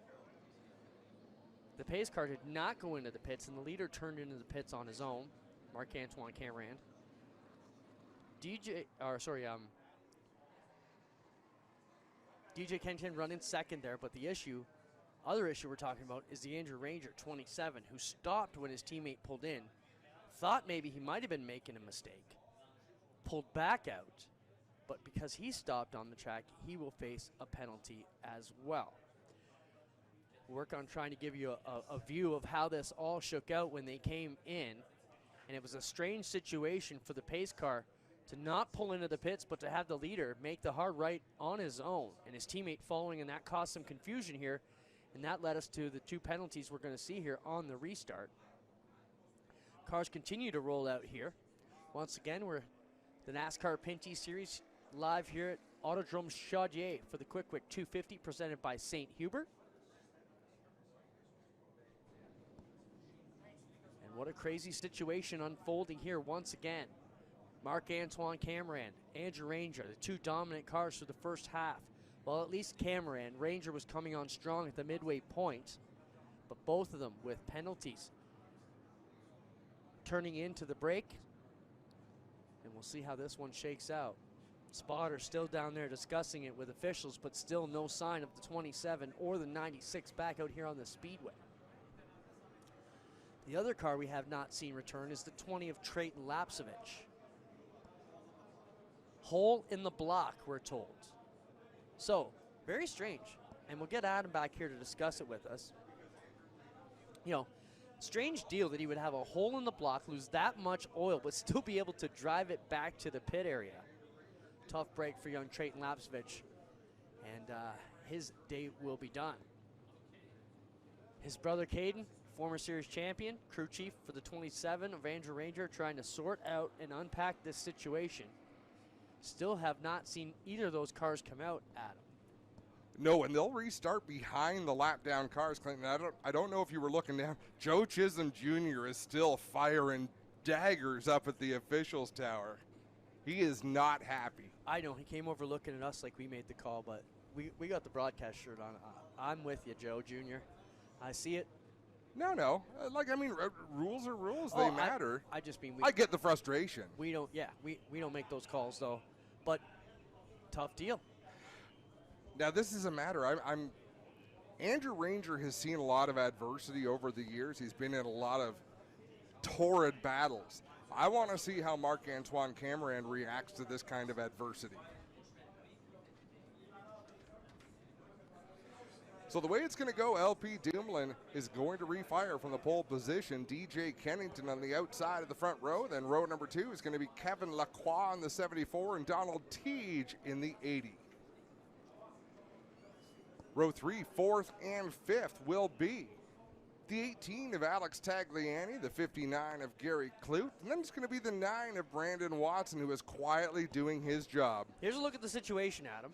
Truck, can we back that up a bit just to see that come around? So the pace truck, keep going back. So there you see the pace car, Adam, and it was going to go around. Now, he probably thought it was going to take that right-hander, but it didn't, and he just went in on his own. So watch this unfold here. So he drives in. Ranger thinks, wait a minute, something's wrong. That ain't right. He stops on the track. So you got one teammate making a penalty for entering the pits when they weren't open yet, let's per se. Correct. You got another penalty for stopping on the track and not maintaining caution pace. Is that what we're talking about? No, I think the other penalty was for Andrew coming in too late. Because when they came back around, the rest of the field went into the pits and Ranger stayed out. And we're doing a bit of speculating. I always enjoyed having the officials' radio in my ear while they announce, Clinton. It's kind of challenging because you're listening to one conversation while you're having another.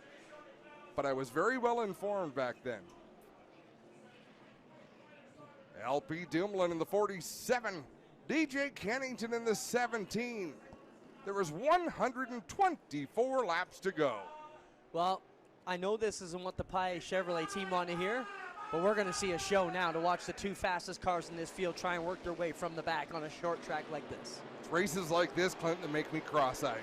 Got to watch the front with one eye, watch the back with the other eye, and they're going back and forth.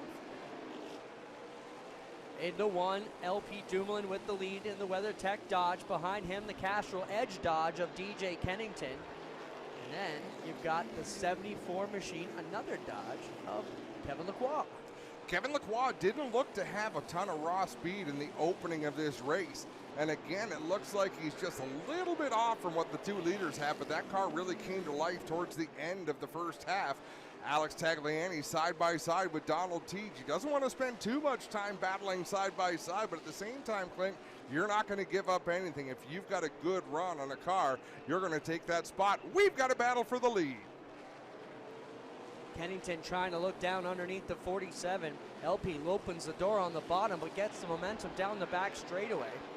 Keeping around the 96 and 27 out. They've already made their way around 4 cars, working on 5 and 6. Oh, they get right in front of them. And somehow they get through that. And this may just help them out a little bit more. It's not going to hurt because there's still a few more lap down cars, and they'll get to drive around them for this restart and line up with the lead lap cars.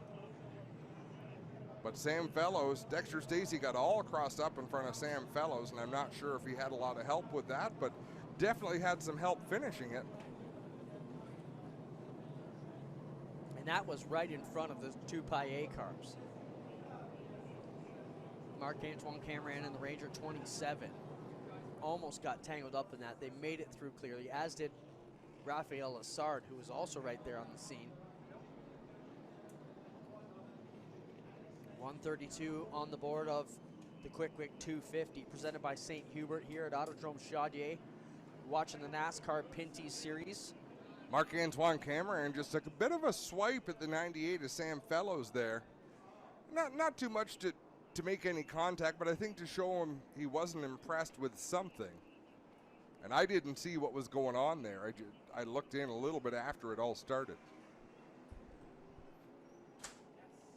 Lights still flashing on top of the pace car. DJ Kennington pulls right up on the outside quarter to say, I am ready to go if you are. Simon Dion-Vienne in the 37 going to get the free pass. And yeah, Matthew Kingsbury, I think Kingsbury believes he's 1 lap down because he's been racing really hard, but he's 2 laps down. Why is the WeatherTech Dodge way back there? Because the 12 car thinks he's the free pass. The 37 car is the free pass. Got ya. Yeah, they both came up. You know what? I was confused. You thought that was DJ. With Kennington. Yeah. I'm like, wait a minute. When you said he came up on the rear corner, I thought, nah, I won't. Should have corrected me. So LP going to pass the 12 machine, keep the 37 in front of him. And Matthew Kingsbury getting the disappointing news because Kingsbury pitted earlier on. And again, maybe not paying attention to the fine print, but the track is live. So if you pull back to the pits under yellow and come back on, if the field has gone a lap, you are that lap down. 135 on the board now as we pace under caution. Quite a show we're seeing this afternoon, Clinton, wouldn't you say?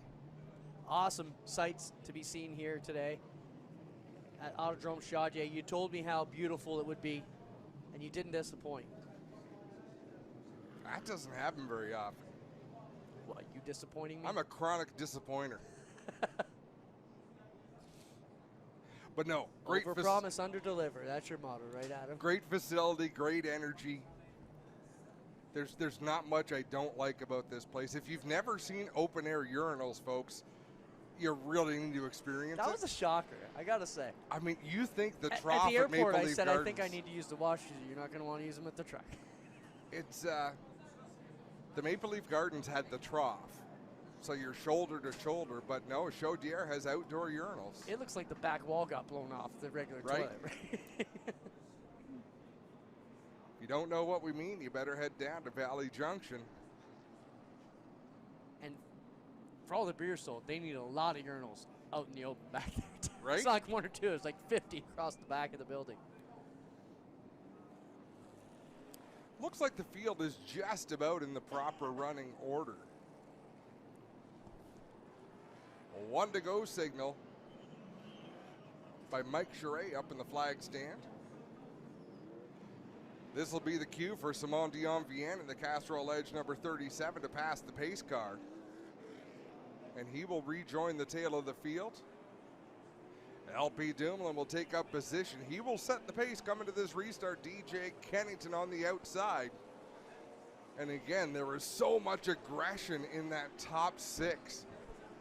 Brandon Watson, we haven't said a lot about Brandon Watson, but quietly having a great drive. The 2 penalized cars run 8th and 9th right now, Adam, so they're halfway back through this field. Here we go. Green is back out. I hope they can hear that announcer at home. I absolutely hope they can hear. Excitement lives in Quebec short track racing. I love it. There's no doubt the Quebec fans are wild for their racing. DJ Kennington again doing a masterful job of getting himself down in line right behind the race leader. The battle for third is side by side with Kevin Lacroix down low, Donald Teague up high. In fact, they're side by side all the way through this field behind the 2 leaders. Good battle there. We see Brandon Watson making his way to the outside, the Ontario short track ace, the rookie here in this series. Winner in lots of divisions, whether it be super late models, pro late models. He's won it all. And Brandon Watson will be thrilled right now that Donald Teague got down to the inside because he can keep trying to roll the high side, try to make a move. He's cleared the 18 of Tagliani, so we'll drop down in line. But that was a great break for Brandon Watson. As DJ Kennington again right up on the left rear corner of our race leader, LP Dumoulin. Yeah, we've seen some great things from Brandon Watson in the past few years along our travels. Great to see him up here in the top division in Canada now, working his way on the back end of the 80 of Donald Teague, but the battle still rages on between the Dodges of the WeatherTech 74, LP Dumoulin, and the Castrol Edge machine, the 17 of DJ Kennington, who gets the nose down low at him, and he may be able to drive it through. Kennington is wearing out the 47 of Dumoulin. What veteran craftsmanship by DJ Kennington. He is forcing LP Dumoulin to drive that 47 much harder than Dumoulin wants to, and he's doing it in a way that is not really using up his own 17 machine. He's going to get around the race leader, and DJ Kennington takes the lead. It's got to be mentally taxing, though, to worry about a guy on the inside as opposed to just running by yourself. You're up on the wheel, all your senses are heightened. It makes for a long day. And DJ knows that. He is just a master short track racer. Hasn't had the results he has wanted the last few seasons, but he is looking racy here today. Further back, Andrew Ranger on the outside of camera, and they make a little bit of contact off of turn number 2, but Ranger right at home up on the high side. Teammates going to take each other out there at him off of 4. They got together hard. I think they're both a little hot under the collar after that. Yeah, it's time to go for both of them, and Marc-Antoine Cameron letting that car push up right up into the driver's door of Andrew Ranger last lap. Ranger going to clear the 96, move Andrew Ranger up to the 6th spot. Marc-Antoine Cameron in 7th. Hey, Captain Highliner, what's for dinner as he works right on the outside, as Bradley called him earlier. Ranger looking good, but Paye 96 of Marc-Antoine Cameron not going away. We see a battle between the 9 of Watson trying to work the Teague 80 car over. Brandon Watson wedged the 9 machine between the 80 of Donald Teague and those yellow rumble strips. A beautiful aggressive move by Watson. Donald Teague, I think it caught him by surprise. Teague back up on the outside, pulls around and will clear the 9. Watson sticks the nose in low once again, just ahead of them. It's the 74 of Lacroix. And Watson smartly gets back in line. You don't want to waste too many laps side by side. If you're not going to clear the driver, take another run at it, set them up again. You've got to clear them within about a lap and a half, or you're going to use up too much rubber and overheat those tires. Cameron and Ranger, 7th and 8th as they run. 6th and 7th actually now. And they will work on the 5th place car, Brandon Watson. What battles we're seeing at the front of the pack. Let's see who's in that free pass spot right now. Top running car, 1 lap down. looks like Brett Taylor and Larry Jackson, the 3 of Taylor, the 84 of Jackson. That's your battle for the free pass position, and is an important battle, Clinton, because I don't believe this race is going to go green flag from here till the end. 93 to go when the leader crosses the stripe the next time by. DJ Kennington leading, LP Dumoulin, Kevin Lacroix, Donald Tejan, Brandon Watson, 6th through 10th, the Ranger, Cameron Tagliani, Clute, and Lassard. It's been a little while since we've seen DJ Kennington get out in front and drive away from a field of cars. Donald Teej there showed something to me off of turn number 4. He lost traction in that 80 machine. He might have used up that car a little bit early. He's struggling to keep himself online. Leader off of turn number 2. We're looking at the battle behind him, which is 4th, 5th, and 6th. Teej 4th, and they get together. Watson gives a little kiss to the back end of the Teej 80. They're driving these cars hard, Clinton. These positions matter right now. They don't want to give up any track position. Teej fighting an ill-handling race car just a little bit, but the handling comes and goes on these things. If he can ride for a bit, it might come around, so he doesn't want to give up track position and wind up behind some very fast race cars. Andrew Ranger has the bit in his mouth, galloping towards the front. He is up to position number 6 right now in the 27 car. Teammate, the leader who dominated this race, rolling back 1 position behind him in 7th as they try and work over the number 9 of Brandon Watson and Donald Teej, who are having a good battle. You watch the Watson number 9. He's able to keep that car right on the bottom of the racetrack all the way through the turn. Watch the 80 of Teej right in front of him. He'll get to the bottom of the track, but very quickly that car washes up. In 3 and 4, it'll be the same. He'll get down right to the yellow line, but he can't keep it down the track. Watson can keep that car turning, hook the inside of the speedway.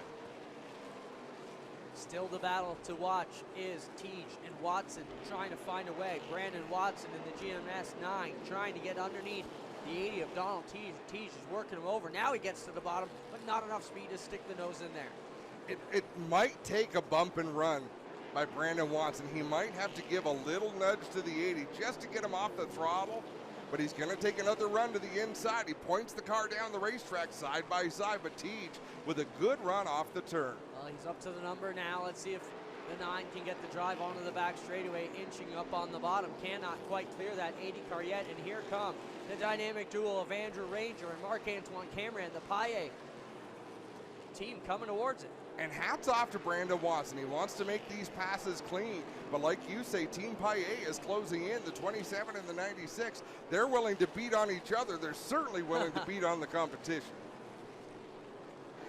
Things starting to heat up as Cathcart is the 71 red car down on the inside. He'll get clear for this battle to keep raging. And now they get up on the high side. Ranger thought about going to the double bottom, but didn't make it work. Neither of those cars, neither Teej nor Brandon Watson, look entirely comfortable up on the top side of the racetrack. Whoa, Mark Dilley slides way up out of the groove and battling with the JP Bergeron number 1. Makes a nice save after going for a long slide. 80 laps to go, 170 on the board in the Quick 250 presented by St. Hubert. DJ Kennington continues to lead. LP Dumoulin, Kevin Lacroix, Donald Tejan, Brandon Watson. 6th and 7th, cars that dominated before the break. Ranger and Cameron fighting their way back through after an early penalty. Then we got Tagliani and Clute and Lassard in the top 10. Rafael Lassard trying to make some moves to move his way forward. He's battling with Gary Clute in the 59 right now, but we look at this battle for the 2nd spot. LP Dumoulin has the spot. Kevin Lacroix, he's just been hounding Dumoulin right behind him lap after lap, but really hasn't put a ton of pressure on the 47 just yet. Leader DJ Kennington still about 10 car lengths ahead of this battle. You're watching 2nd and 3rd. And you see Kennington got 1 car between himself and this battle for 2nd. Brandon Watson is trying to time his moment as Kevin Lacroix still hounding the 47 of Dumoulin. Watson is trying to time his run to see where he can pull alongside the 80 and actually draw even with Donald Teej. But right now, it's just like Groundhog Day, lap after lap. He slides it in deep to 1 and 2. He made his move, and Brandon Watson clears the 80 of Donald Teej, and Teej comes back and spins him. Brandon Watson loops that car around a huge cloud of smoke. Now you see me, now you don't. Was he able to keep on the lead lap? Yes, he was. So you could see it. He wasn't fast enough to complete his pass. 64, Mark Dilley is coming up, I think, to express his displeasure with somebody, and that somebody seems to be the one of J.P. Bergeron. So Watson got in a little bit deep and made some contact. We got a lot of people angry. It looks like Larry Jackson going to have some words with Matthew Kingsbury. So Watson moved Teej up the racetrack a little bit, and Teej just speared him. That's a good way to put it. I'm getting messages. We can't hear the announcer. Oh, fantastic. Good. Eric is amazing. I've had so much fun in Quebec working with probably half a dozen different people, from Circuit Gilles Villeneuve to Saint-Eustache to Chaudière to Trois-Rivières. Just the passion is so much fun.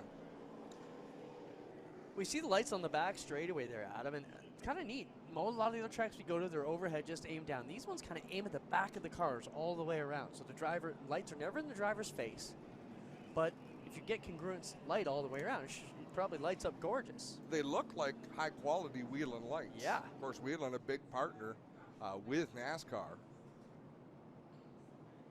Brett Taylor going to get the free pass in that number 3 machine, so good for him. From Calgary, Alberta, Brett Taylor got off to a bit of an ugly start, but he hung in there. Just keep on turning those laps, keep doing your job, and wait for your opportunity. And look at this, with 70 laps to go, he's going to wind up back on the lead lap. And once you're there, Clint, anything is possible.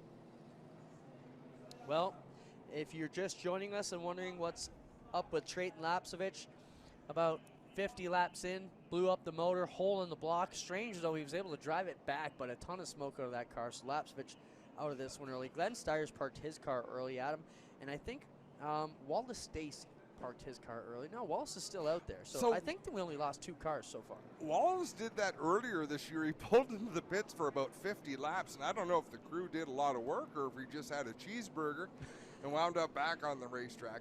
But he's having a blast out there racing with his son Dexter Stacy. He said it's just a thrill for him. It's something he's wanted to do for a long time, and they did a little bit in dirt modifieds, but they seem to really be enjoying themselves in this NASCAR Pinty series. 21 cars still on the speedway. We've only lost those 2, the 20 of Lapcevich and the 0 of Steyer's. Traffic is a game changer. There's no doubt about it.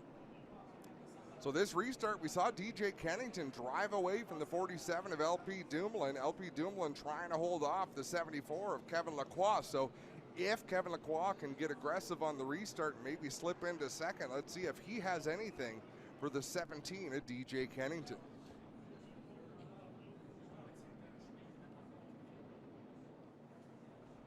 $181 laps, just under 70 to go.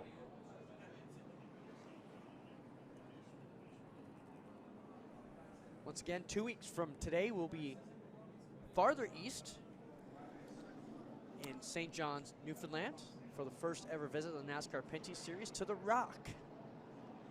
Eastbound Raceway. Looks like a beautiful facility. And from what I understand, they're expecting the town to basically shut down and have a big festival of motorsports that weekend. Awesome. The other cool thing I saw, the scenery here is beautiful with the trees and the forest and the hills, but you got the ocean right off the backstretch of that, and the scenery. You know, we could see icebergs floating by the backstretch, literally, not even putting it out there as facetious. It could really happen. We'll go back to green. DJ Kennington, the Castrol Edge 17, LP Dumoulin, the WeatherTech 47. They'll come up to speed side by side down the front stretch. We are on it. Had to let Eric give the call. And here they're going at it. These guys must be sick of seeing each other out of. And Teej with problems. Flat right front. Yep, pushed up, sparks out there, and we're going to go yellow again here. He will not clear. Man, that hit him right in the karma. And they're waving him on, and he is ultra slow. And we're going to need a yellow here. Yellow flag flies. And, oh, they're all checking up coming off of turn number 4. Come on, spotters. So Donald Teej with a flat right front goes down 1 lap. Pretty much ruins his chances for a decent run. And as he pulls into the pits, Clinton, he's going to lose another lap, maybe 2. For sure. In fact, certainly another lap, maybe 2 or 3. So Donald Teage's day goes sour in a hurry. Opportunity knocks for Larry Jackson in the O'Neill Electric Supply 84. We have a look at the replay. Watch Teage shoot up the racetrack in turn number 3. Good job to keep it off the fence. Is that karma Yeah. for the Watson deal? I think so. Yeah, Probably popped that tire. Karma doesn't miss. it acts in Especially when funny you shoot ways. with a spear. Yeah, right? No, is it? Who knows? Who knows? It's short track racing. I'm just saying, a better question. Do you think the contact caused that flat? It very well may have, but the way he hit, yeah, I wouldn't have thought so, because he hit Brandon in the left rear, but he turned him quick enough that he shouldn't have turned him with the right front tire. Like, there's not much damage to the front of the right front fender of that. That's what makes me wonder, did he hit him with the tire? Because there's no mark on the fiberglass. I didn't think he got up beside him. I thought he hit him pretty square from behind, but hey, I who don't knows? know, it was 6 laps ago. We'll watch it next week in high definition on TSN. Thank you, everybody, for watching along on the stream today. If you couldn't be with us, once again, we're here. Valley Junction, Quebec, Autodrome Chaudière for the NASCAR Pinty Series. Quick 250 presented by St. Hubert. It's been an action-packed day so far, Adam. We've seen pretty much everything you could see, except a good scrap. Yeah, Night's still young. I don't know that we'll see that. It's early in the season I for shouldn't that. say that. I'm just teasing. I mean, We've seen some fisticuffs generally at the end of the year. Well, the We fall save brawl it for turned the into the fall Pinty's. brawl. Yeah, the Pinty's fall brawl is really the occasion. But the drivers generally take it out on the racetrack, and this has been a good race. You know, we've got some fenders missing fiberglass, but by and large, it's been hard racing. you know, if you're a fan of the Paillet team, you're happy. They're crushing the field. Then they have problems. Then they're upset. Then they're mad. Now they're coming back towards the front. It's going to be extra rewarding if they can get back up there and get that one done after the adversity they've had to face today. It definitely will be. But this is one of those things where you know the team is going to regroup, and whether they have that meeting tonight or tomorrow or Monday, they are going to have that meeting before the next race and say, okay, who is going to coordinate how we conduct ourselves in these races? Who is going to be responsible for making sure we know exactly what is going on at all times? 1 to go. We're going to light them up again out of turn number 4. It'll be DJ Kennington again leading the field to the restart. He's going to start on the inside. And Clinton, let's take. How close can you get to our French announcer? No, I can get real close. We'll be quiet. We're going to send Clinton over there with his headset, and you will hear some excited announcing.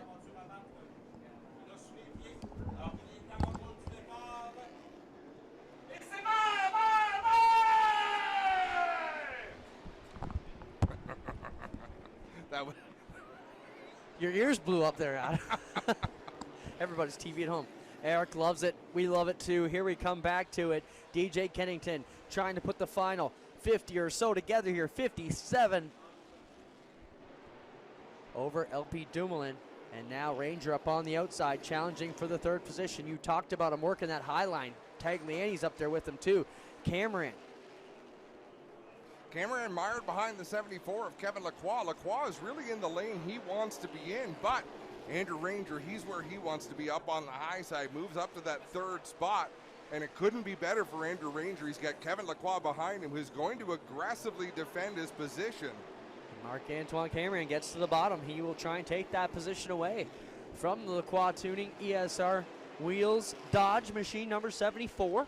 Kevin Lacroix has fantastic car control up on the high side, so Marc-Antoine Cameron's going to have to work hard, and if he chooses to get physical with Kevin Lacroix, we know the repercussions will be swift, but it looks like Cameron going to clear the 74 of Lacroix, and Andrew Ranger to the inside of LP Dumoulin. Some contact in 1 and 2 between a couple of former champions.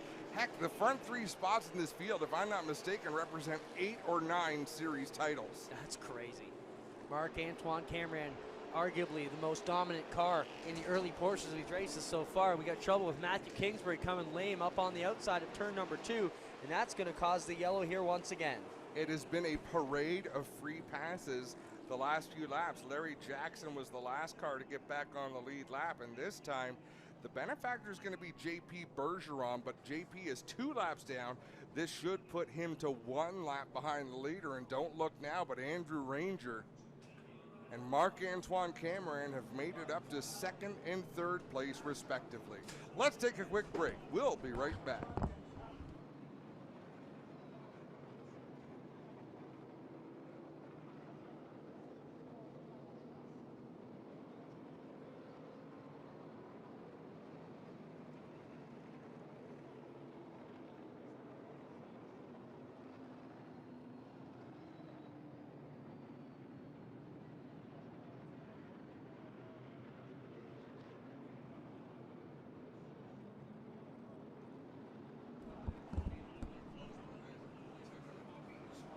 Welcome back to the NASCAR Pinty Series. Quick 250 presented by St. Hubert. Live from Valley Junction, Quebec, Autodrome Chaudière here. We are 201 laps in with 49 to go in our 3rd race of the season. So Caden Lapcevich, he must have stayed down here in turn number 1. He's going over to see Joe Chisholm. Spotter for the 27, gives Joe a poke from behind, but didn't stop to chat for very long. You know what that tells me? They're feeling good about where they've gotten back to. A little joking around, the frustration's gone. Let's get back to where we were around lap 115. Again, this is the rebound that 27 team has needed. They have the same speed or similar to the 96. Now we're going to adjust the running order here a little bit when they go back to the last completed lap. Let's see where Dumoulin winds up. It looks like Dumoulin might restart 3rd, might restart 4th. Keep in mind with the NASCAR Pinty Series, unlike NASCAR Cup Series or Xfinity or Trucks, they go back to the last completed lap. They don't have scoring loops all the way around the racetrack. So we continue to click laps off here slowly under caution. 2:03 now on the board. We will undoubtedly have a couple more cautions before the end of this one. Cautions breed cautions. And thankfully, we're not seeing crashes. We're seeing cut tires. Saw a blown engine earlier on. 1 to go signal's been given. JP Bergeron going to close in on the back of the field. He goes around the pace car. He is now 1 lap down.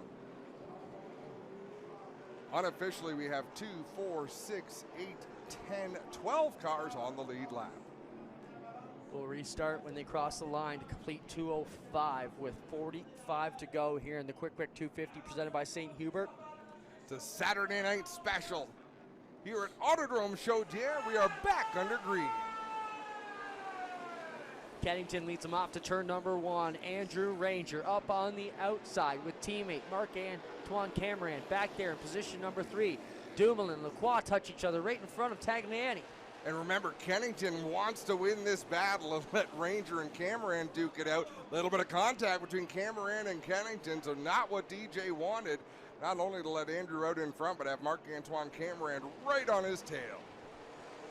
Cameron working over that Castrol 17 of DJ Kennington. Behind them, you've got the 47 of LP Dumoulin, Alex Tagliani, Lacroix, Clute, and Lassard. A lot of the big guns are right there inside the top 10. Great battle for the 5th spot between Kevin Lacroix, Alex Tagliani, Gary Clute, Raphael Lassard. Brandon Watson is right there as well. Andrew Ranger out in front. He's opened up about 2 car lengths on DJ Kennington, but that's it for the moment.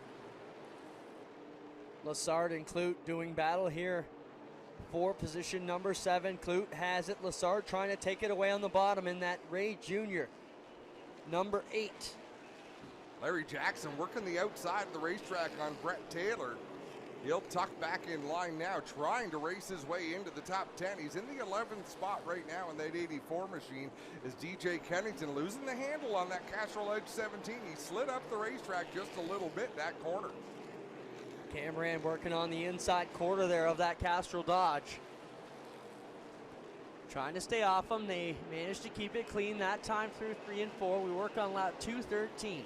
And you watch what Kennington will do. He's going to leave the inside open for Cameron, but he's going to make Marc-Antoine work for it. Whenever he gets to the inside, Kennington wants to use up as much rubber on that 96 as he can. So the veteran has moved up the racetrack, get into a comfortable line, and make life challenging for the 96. He knows for the moment he's got nothing for the 27. He's setting himself up for later in this race. We watch the battle here between Raphael Lessard and Brandon Watson. Watson back up to 9th, working on 8th after the contact with Donald Teach. Cameron still working the inside. He's moved up quite a bit, but DJ Kennington still keeping him honest down on the bottom. Kennington taking a wide berth off the turn at the stripe. I believe it's still Kennington just by a nose over the 96. Side by side, they go back to turn number 3. The Paye Chevrolet and the Castrol Dodge side by side back to the line. Kennington edges him out that time with 33 to go. He is wearing him out lap after lap. Cameron is over it now. Cameron moves him up. Let's see if DJ responds. He does, right into the back bumper of the 96. Just give him a bit of a push. But every corner has a purpose for the 17 of DJ Kennington. Was faster for a while, led, but then these penalized cars with the brake made their way all the way back through the field, Adam, and that is no short order for these guys to come all this way in right around 100 laps. An impressive feat for sure as Andrew Ranger out in front. He's got 10 car lengths over his teammate Marc-Antoine Cameron. There's going to be plenty of traffic. If there's not traffic, it means it's because there were yellows, so there will be restarts, Clinton, but either way, Andrew Ranger has a lot of work ahead of him before he can get to the checkered flag. 2:20 on the board, 30 to go.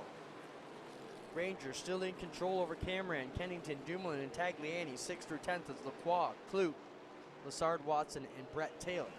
Great battle a little further back between the 9 of Brandon Watson, the 3 of Brett Taylor, and the 84 of Larry Jackson. Taylor trying to put the bumper to Brandon Watson, but Watson doing a nice job of playing defense. Just ahead of them, Raphael Lessard pressuring the 59 of Gary Clute. We're looking at the battle here between LP Dumoulin, who runs in position number 4, and Alex Tagliani runs 5th with Lacroix back there in 6th. That's 4th, 5th, and 6th on your screen right now. Now Taylor pushes Watson down into the turn. He'll drive to the inside in that number 3 to try to clear that position. Door to door, they race through 1 and 2. Watson still up on the outside. Brett Taylor down low as we keep an eye on other battles on the racetrack as well.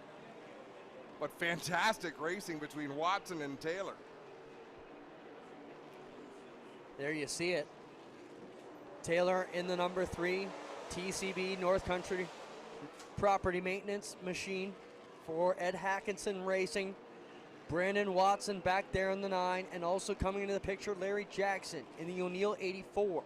The 96 of Marc-Antoine Cameron is closing the gap on Andrew Ranger. They are 3 wide, the slower traffic, about a straightaway ahead of Ranger, but they are battling tight in a pack.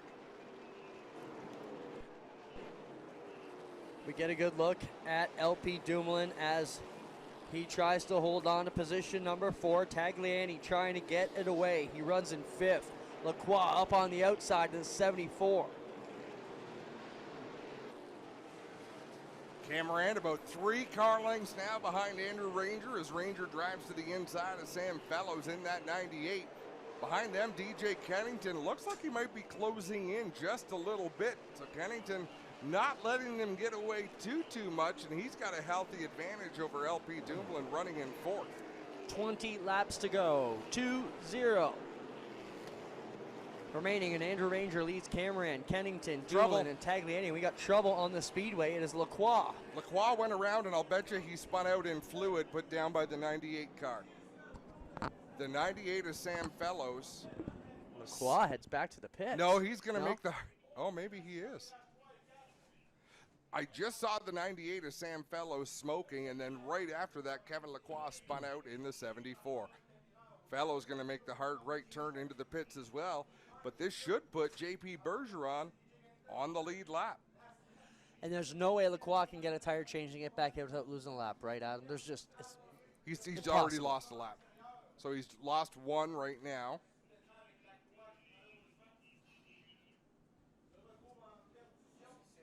And now he's lost 2.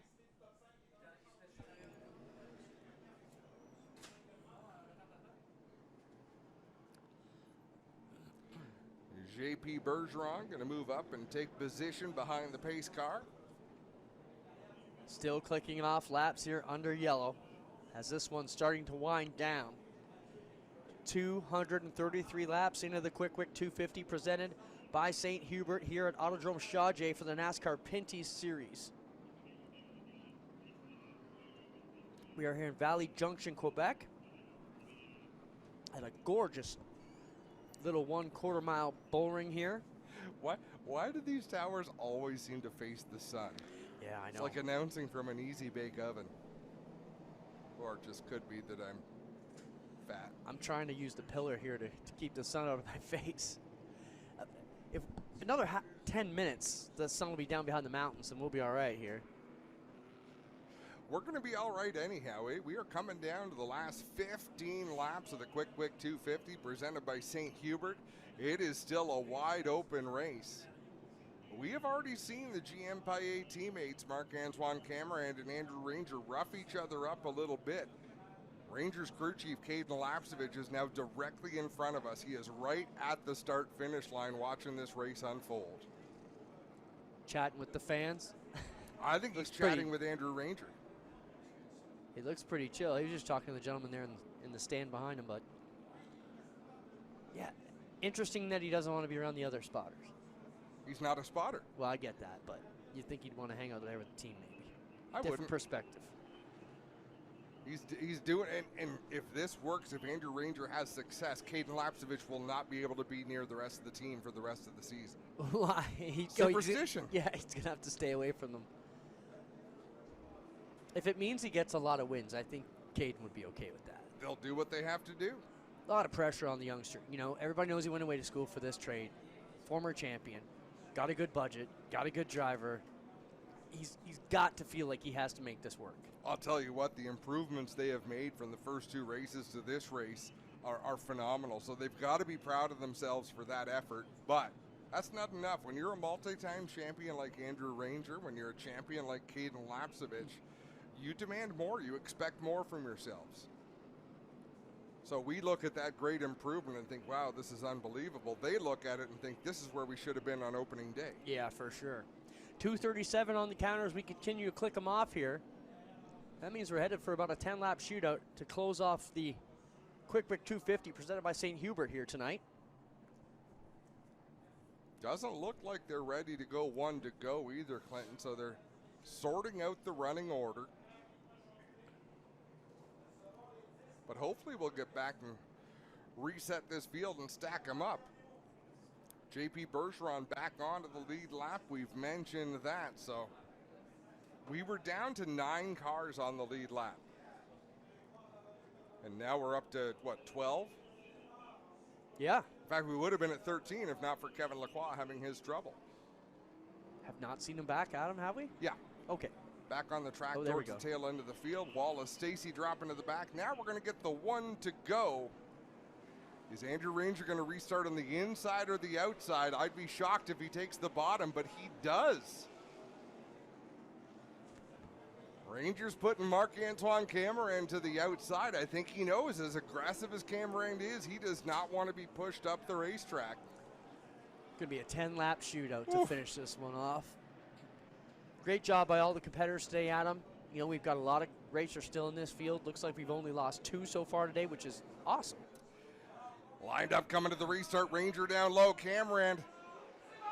Man, Camerand was trying to time that. He missed just a little bit. He tries to get down behind the 27 of Ranger. DJ Kennington is there. Some bumper tag among the top 3. Ranger going to squirt out in front. Marc-Antoine Camerand settles into second, and then they are battling for third. I don't know if Camerand will be happy in second. He may just move his teammate here in the end of this one. It would surprise me if he doesn't take a swing for the win. Drives hard up the back end of that 27 car of Andrew Ranger. 8 laps to go as they cross the stripe. Wow. Kennington, Dumoulin making contact down in 1 and 2. That's the battle for third. And the more they battle, the more they drop back from our lead duo. Kennington trying to clear the 47 to Dumoulin. Oh, trouble. Holy moly. TJ Renamato's car gets monster trucked by LP Bergeron, and that car is just Yard sale. destroyed. Oh my goodness. TJ Renamato drove under the one of JP Bergeron so far. It has knocked the windshield out of the 2 car. That's insane. I looked down. I thought the one of Bergeron was flipping over, but he wasn't. He was just way up in the air at an odd angle. If we don't go red here, we're going to be having some NASCAR overtime. I think we're going to see NASCAR overtime. Wow, there's a lot of debris. You see it down here in turn 3 and 4. There's all kinds of pieces. He dropped his hood down here in turn number 1, and who knows what else flew off on the way back. So officials immediately beginning to sort things out. That was a curious restart, and I don't know if we can have another look at it. We're not going to be able to. Marc-Antoine Camerand really hung back about half a car length on that restart. It allowed him to get a good run and immediately drop into the 2nd spot, but that almost looked like a pre-planned team move. The trouble with that, Clint, if you drop back half a car length, that's DJ Kennington's nose right up to your driver's door. So Kennington allowed that to happen once. I don't expect him to allow it to happen a second time. Well, this is going to put Kennington square on the rear bumper of whoever the leader is, and that leader's going to have to get out there. And obviously, it's Ranger, but what I meant is whoever chooses to start on the bottom is going to have Kennington right in the rear view. You got it. And if I had my choice between, Kennington or LP, I think I'm taking LP to not get wrecked over Kennington. And not that DJ's wild, but he's not afraid if he's got the car to make the move. No, and we've seen over the course of many years, I can remember these kind of finishes at Barrie Speedway were almost commonplace, where the 3rd place car would push the leader down into the turn, and then you never knew who was going to survive. You never knew who was going to make it off of turn number 2 to battle for the win. I mean, some amazing highlights of Don Thompson Jr. unstrapping himself from the car to charge down to victory lane to have words. It's a good look at some of the parts we see still scattered around the speedway here as they continue cleanup on the TJ Renamato number 2 after contact with LP Bergeron in the number 1 car. While we're under red, let's take another quick break, and when we come back, it'll be the exciting conclusion of the Quick Wick 250 presented by St. Hubert.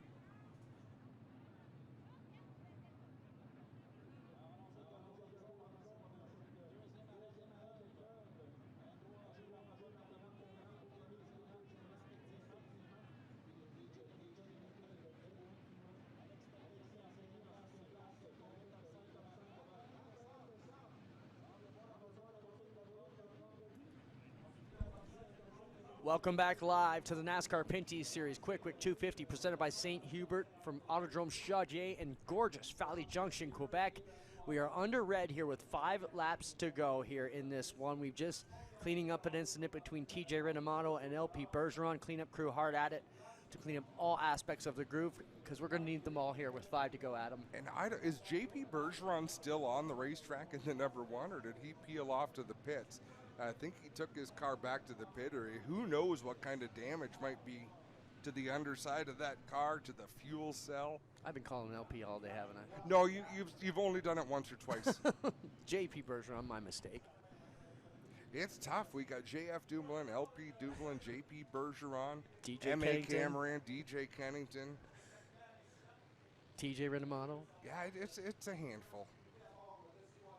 And I mean, look at what we've got to announce. We look on the back straightaway. Sam Fellows 98, Brian Cathcart 71. They're basically identical race cars. Like they are twins. Well, there was a time when red and white was the color in this series. Everything was red and white. We were talking about that last week.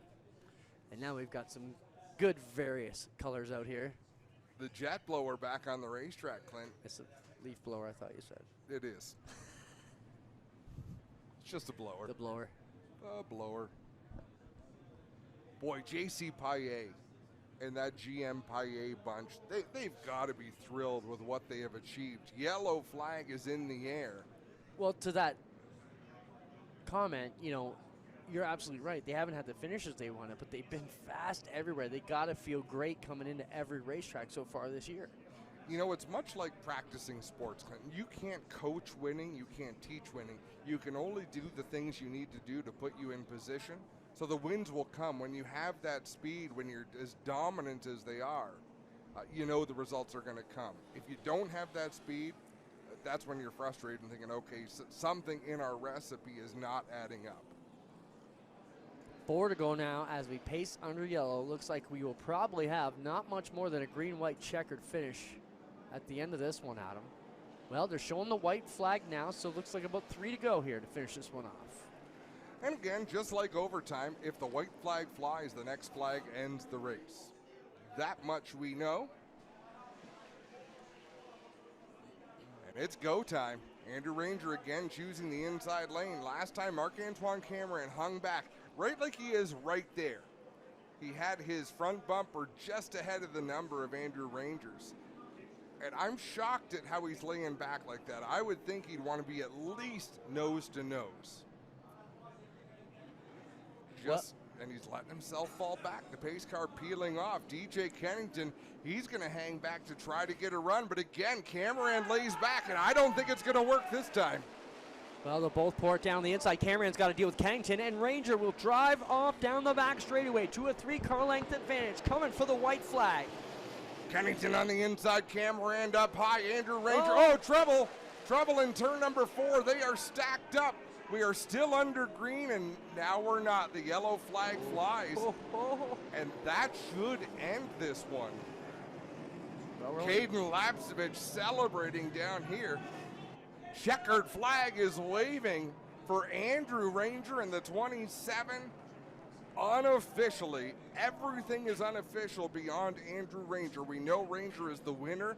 Behind that, they are going to use all means necessary at the point of the yellow to determine the position of every other car on the track. So I think we can rest assured the top 3 are Ranger, Cameron, and Kennington. Not sure which order, but it'll take a while to sort out the finishing order of this one. But Clinton, one thing I want to make so clear, what a great job by this series, by these racers.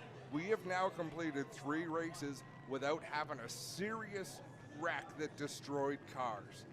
CTMP, Sunset, and now here at Autodrome Chaudière, these drivers have shown you can race hard, you can rub wheels, you can bang bumpers, rub doors, but put on a great show in the process. Andrew Ranger from Roxton Pond, Quebec, picks up the win here for his new team, the GM Paye Chevrolet squad. Teammate Marc-Antoine Cameron up in the top 5 solidly as well, along with DJ Kennington. What a great run, and Adam, looks like they just cleared the top 3 till they can figure out, right? No, what they do now, they're only going to bring the winning car to victory lane, but I think anymore, only the drivers for 2nd and 3rd come to victory lane. Let's have a look at the replay as we're watching this. Side by side are Kennington and Cameron. Down into the corner they go, but Andrew Ranger all by himself out in front by about 10, 15 car lengths. He was clearly the leader when the yellow flag flew, and he is the race winner here at Autodrome Chaudière. While we get ready to go down to victory lane, I want to thank everybody for tuning in with us here today and joining us on the stream. We appreciate you being with us coast to coast as we bring in the NASCAR Pinty Series. I want to thank everybody from Quick Wick and St. Hubert for presenting today's Quick Wick 250 presented by St. Hubert. And a very happy Andrew Ranger puts the punctuation point on the deal today, and he will come around and talk to our TSN crew and Todd Lewis in just a moment's time.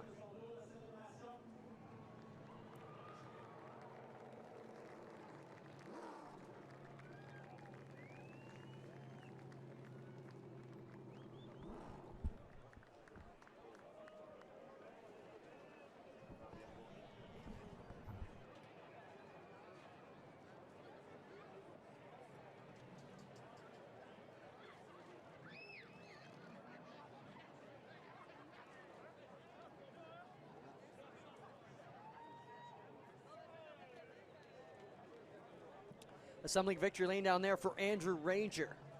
Pinty Series officials getting down there, going to get him a quick drink of water and work on getting him out here. Probably very thirsty, a long, hard day of work there inside that Paye Chevrolet number 27.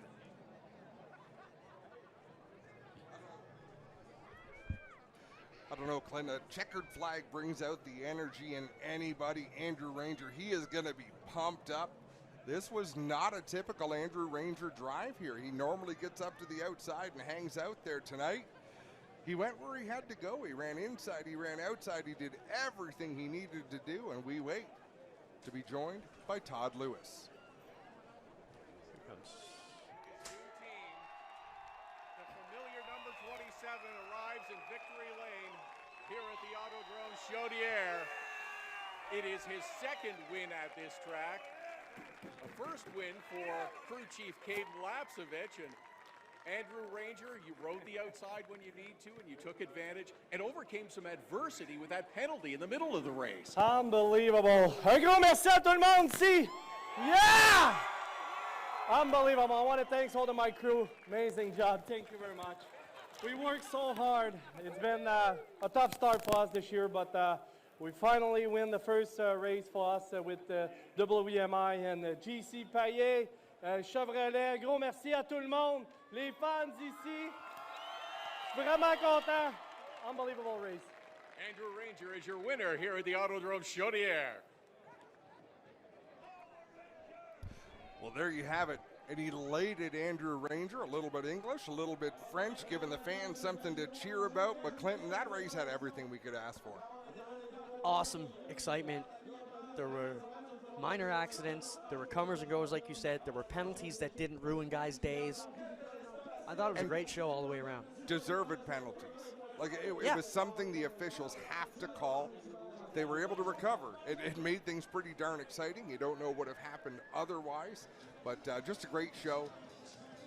And I think they can all be proud. And thankfully, not a ton of work for these teams to do before our next race, which is in Newfoundland. 2 weeks from today, it'll be June 25th. We'll be live from The Rock, St. John's, Newfoundland at Eastbound Speedway. First ever visit for the NASCAR Pinty Series. That's going to wrap things up here from Autodrome Chaudière in Valley Junction, Quebec. That's it for the Quick 250 presented by St. Hubert. I want to say thanks to everybody, Adam, here at Autodrome Chaudière for the hospitality today and everybody who took care of us. Let's take a quick field rundown, and then we'll wrap it up. You know what? I was going to do that, Clinton. I just pointed at it, but it's unofficial. So Andrew Ranger, DJ Kennington, Marc-Antoine Cameron, LP Dumoulin, Alex Tagliani. That is probably the top five in unofficial. Similar order. Raphael Lessard, Gary Clute, Brett Taylor, Brandon Watson, Simon Dion-Vienne. Looks like he's going to wind up with a top 10 finish, and good for him. Just outside the top 10 on the lead lap looks to be Larry Jackson. Then it's going to be Mark Dilley, a lap down. 2 laps down is Kevin Lacroix in 13th, so we can say with confidence that that is the case. And all these drivers who are laps down. Matthew Kingsbury going to finish 14th. Sam Fellows 15th. Brian Cathcart 16th. Wallace Stacey 17th. JP Bergeron 18th. Dexter Stacey 19th. TJ Rinamato 20th. Donald Teege 21st. Trayton Lapsevich 22nd. And the zero of Glenn Steyer's 23rd. So for Clinton Jeffrey, I'm Adam Ross, signing off from Autodrome Chaudière. Thanks for joining us. We'll see you in 2 weeks from Newfoundland.